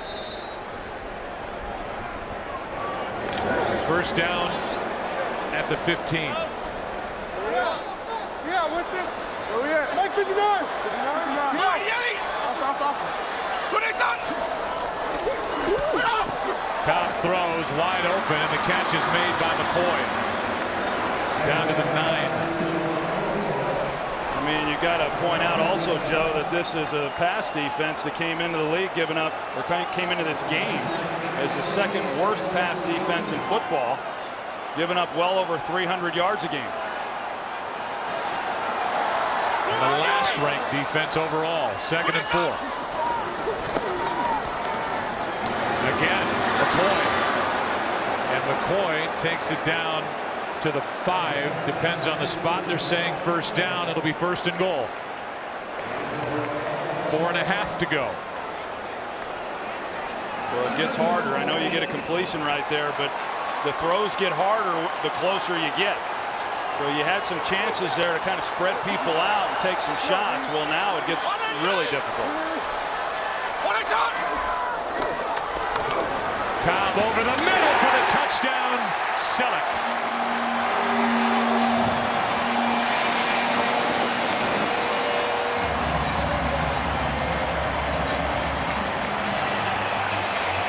Get Selleck back in the huddle. They're going to go for 2 here. And Deshaun Jackson's trying to get his attention to get him back in the huddle. Trying to make it a 3-point game as Cobb let it go. And I don't know how he missed the umpire with that throw. So far this year, the Eagles have not attempted a 2-point conversion.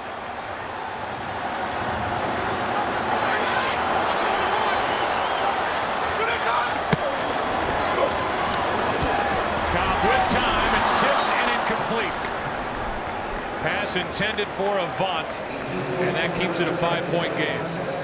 Every team comes into a game and they know that if they're going to go for 2 after a touchdown, what play it is that they're going to run. They rep it during the week, and so there was no mystery as to what play was going to be called here, and there was never an opportunity to try to get the ball into Avant right there. He was awfully well covered.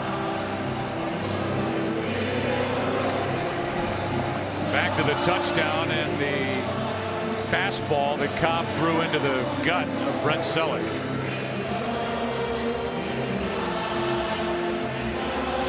Makes it a 5-point game. Meanwhile, it was Lorenzo Alexander who got the start at outside linebacker in place of Andre Carter, who made the play on that 2-point try by Cobb to Avant. Well, now it's on McNabb. 4 minutes, 10 seconds left. Redskins lead by 5. And we'll see how McNabb does. The Eagles have all 3 of their timeouts remaining, but McNabb will have an opportunity here to take up a lot of the time left with a long drive. Well, like the two-point play, offenses work on this throughout the offseason and then on into the preseason on the 4-minute offense in terms of getting the ball and just getting first downs and then being in a position not to have to punt the ball back to the opponent. And that's going to be the challenge here for this Redskin offense.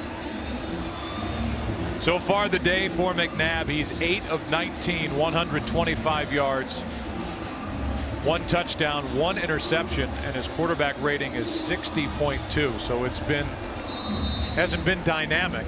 The running game has been what's carried this Redskin offense. 121 rush yards so far. Akers kicks it. Westbrook bobbles it and gets just to the 16.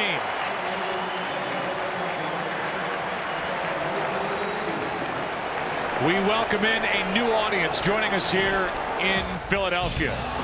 The return of Donovan McNabb. Got a tremendous ovation during the pregame.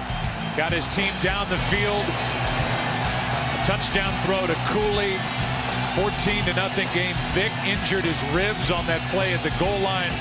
There's a McNabb interception. A turnover by LaShawn McCoy. And just moments ago, a touchdown to Selleck for the Eagles to make it a 5-point game as the 2-point conversion was unsuccessful. Sims with a big hit. Carried by Ryan Terrain, a gain of 3. And Philadelphia will spend a timeout with under 4 minutes to play. And as we welcome you inside our broadcast booth, I guess in the way of what kind of a game has it been? It's been impressive on the ground so far for the Redskins. Yeah, I mean, that's really all they've been able to do. I mean, Donovan McNabb hasn't had to do much, but they've run the ball better than they have all season long. And then, you know, Philadelphia, looking at them, the opportunities that they've had, they've hurt themselves with the penalties and then, of course, the turnover. But I think the ability for them to get down the field on this last possession and get a touchdown at least has put the pressure now back on Washington. Philly with 2 timeouts left. 3:58 remaining.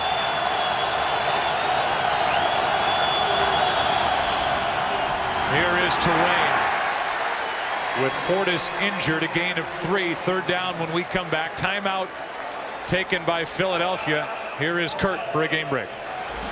Jacksonville and Indy going down to the final play. Josh Scobie for the Jaguars hits a 59-yard game winner as time expires, and the Jaguars knock off the Colts 31-28 in another thriller. It's been a good day for those today, Joe, Troy, and Pam.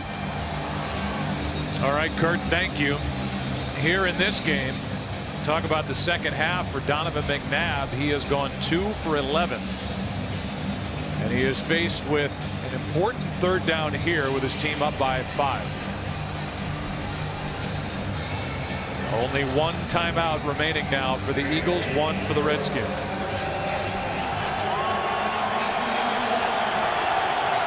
Clinton Portis out of uniform now, just watching 3rd and 4.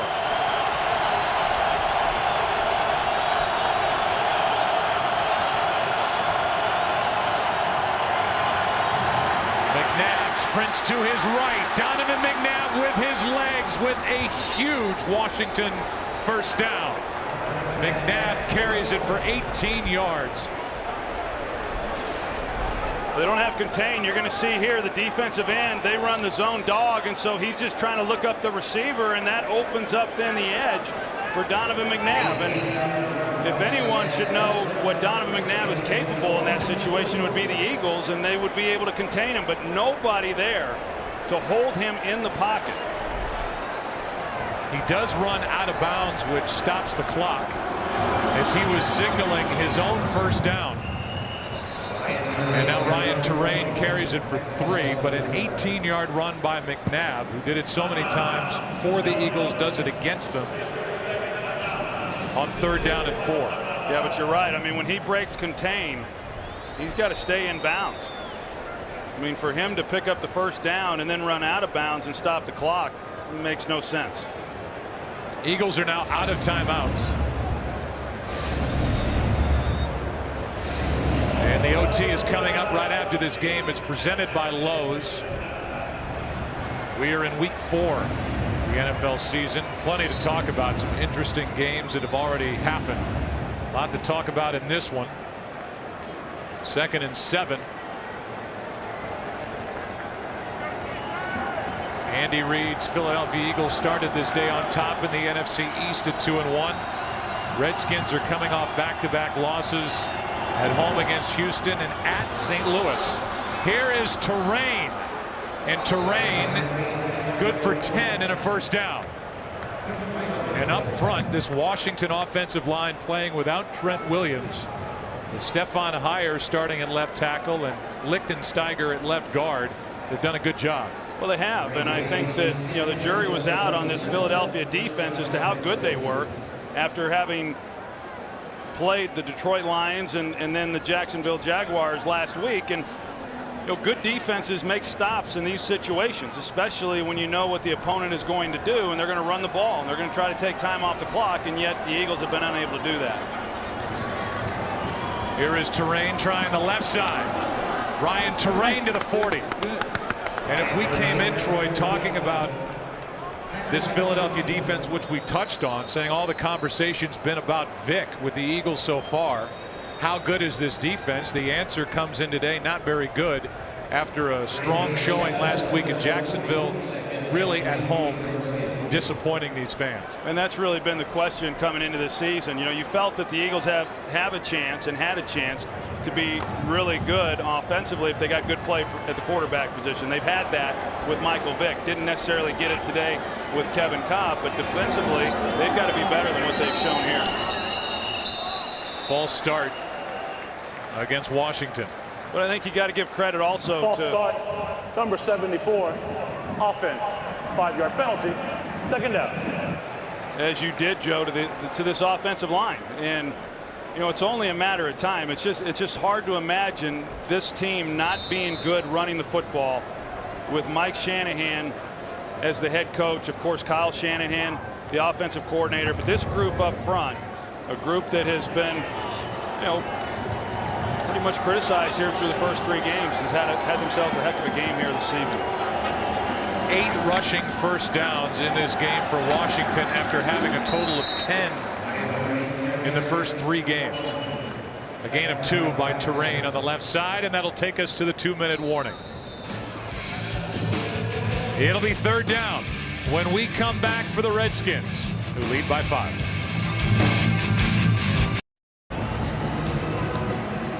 A new audience, so a game summary. There's the day in the return for Donovan McNabb.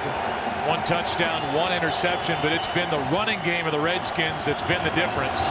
Michael Vick left early with rib and chest injuries, and here is a hold by the Philadelphia defense as Terrain gets 3, and it'll be 4th down. Here's the injury to Michael Vick between Kareem Moore and D'Angelo Hall. A rib injury, they added a chest injury to it, and he left early. Kevin Cobb has not shown much, and so Troy, that whole drama will continue with Cobb being named the starter coming into the season, having the concussion. Andy Reid saying Cobb would remain the starter, then he went back on that, said Vick would be the starter. Vick's hurt, now Cobb's the guy left, and he missed some open receivers and didn't show a whole lot here today. Well, he was 19 of 26, or is at this time. But yeah, I think some things have happened to Kevin, especially going back to week 1, to where he's been very, very conservative with his decision making and where he's going with the football. And because of that, they've not been able to get the ball down the field. So statistically, you'd say, wow, he's completed a lot of passes.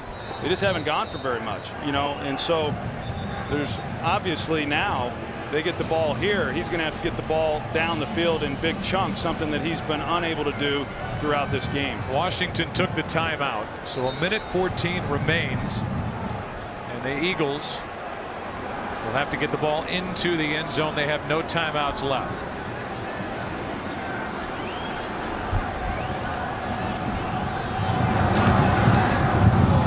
Bidwell puts the football down, and that punt is going to be marked out of bounds all the way up at the 26.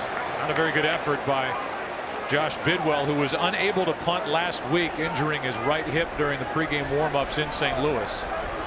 And while we look at Cobb, Troy, how about a word about Jim Haslett, the defensive coordinator for the Washington Redskins? All the talk about the 3-4, the 4-3, Ainsworth, Carter not even starting in this game. He's figured something out here today because they've been much better after struggling last week in St. Louis. Yeah, they got Michael Vick out of the game. That helped.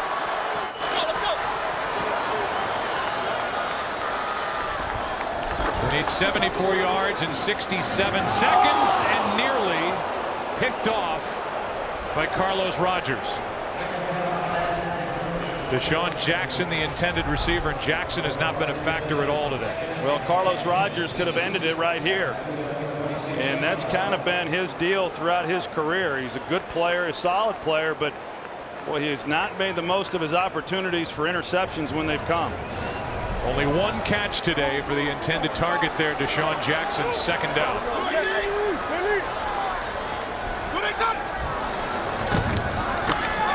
Cobb, there's Jackson. No timeouts left, and Cobb on the completion gets 9. Jackson went down before getting the first down. First down, bro. Cobb rolls out, throws, pass caught for the first down. Selleck to the 45.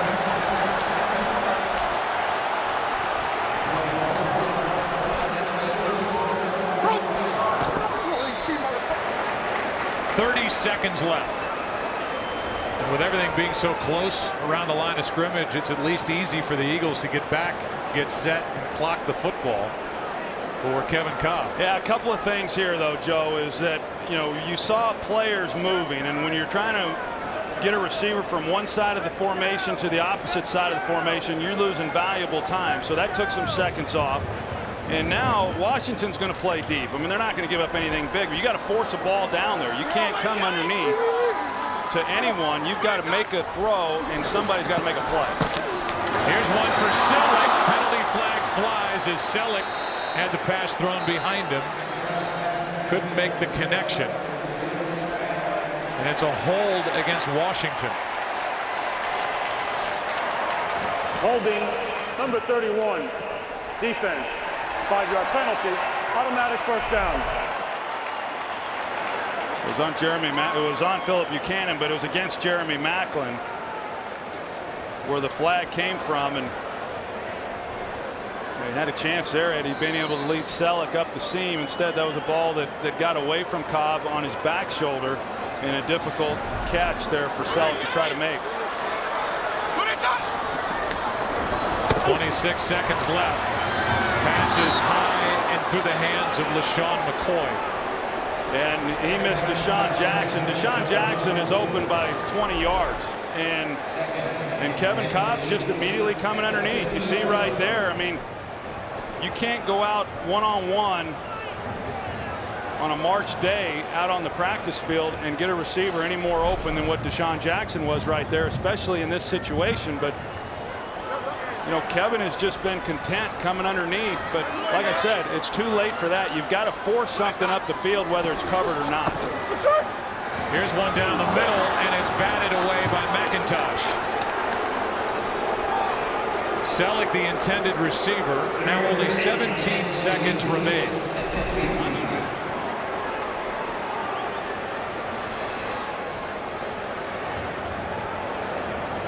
Well, that's a throw that Rocky McIntosh. There's going to be a lot of work for Kevin Cobb this week. Find out what Michael Vick's situation is. But even on that ball there, a linebacker in that position should not have been able to get a hand on the ball. That's a throw that you've got to be able to lay over the top of him, and not a necessarily difficult throw to make. Here's one for Jackson, incomplete. And now it's 4th down, and it is obvious that Cobb will need the work he will get during the week, and it will be up to Andy Reid to try and rebuild what he has left here at quarterback in Kevin Cobb, while Michael Vick finds out the severity of the injury to his ribs. Well, I know over the last 2.5 weeks with Michael Vick at quarterback, this has been an offense that has been extremely explosive and has made a lot of big plays. But they didn't get any here this afternoon. This should be a fun day on the OT presented by Lowe's. A lot of great finishes around the NFL here in Week 4. Here's Deshaun Jackson in its lateral time here in Philadelphia. It's McCoy who's out of bounds, and it at least gives the Eagles one shot at getting it into the end zone. And now you got Deshaun Jackson. He's slow to get up, and he's grabbing his side as well. The ball is at the 32. Jackson's going to the huddle. Remember, Philadelphia doesn't have any timeouts remaining. Well, you've got to throw this one in the end zone, don't you? Yeah, I think it's time to stretch the field.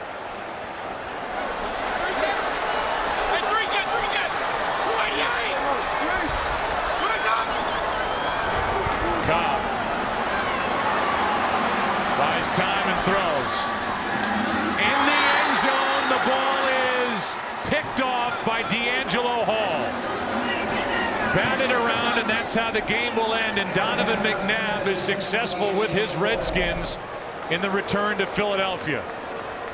They had a shot at it, a wide open shot at it with Avant, but he could not make the catch. Yeah, Jason Avant, he had a great opportunity to pull that one in, hit him right in the hands, no deflection or anything. He's just unable to make the catch. Our booth statistician Ed Svita tells me that Donovan McNabb finishes with a quarterback rating of 60.2, but he's a winner in his return to Philadelphia. Back after this, Skins win it by 5. Cash in on the refund craze. I'd like to return this handbag. Unused. I believe this stranger. The Simpsons, all new tonight on Fox.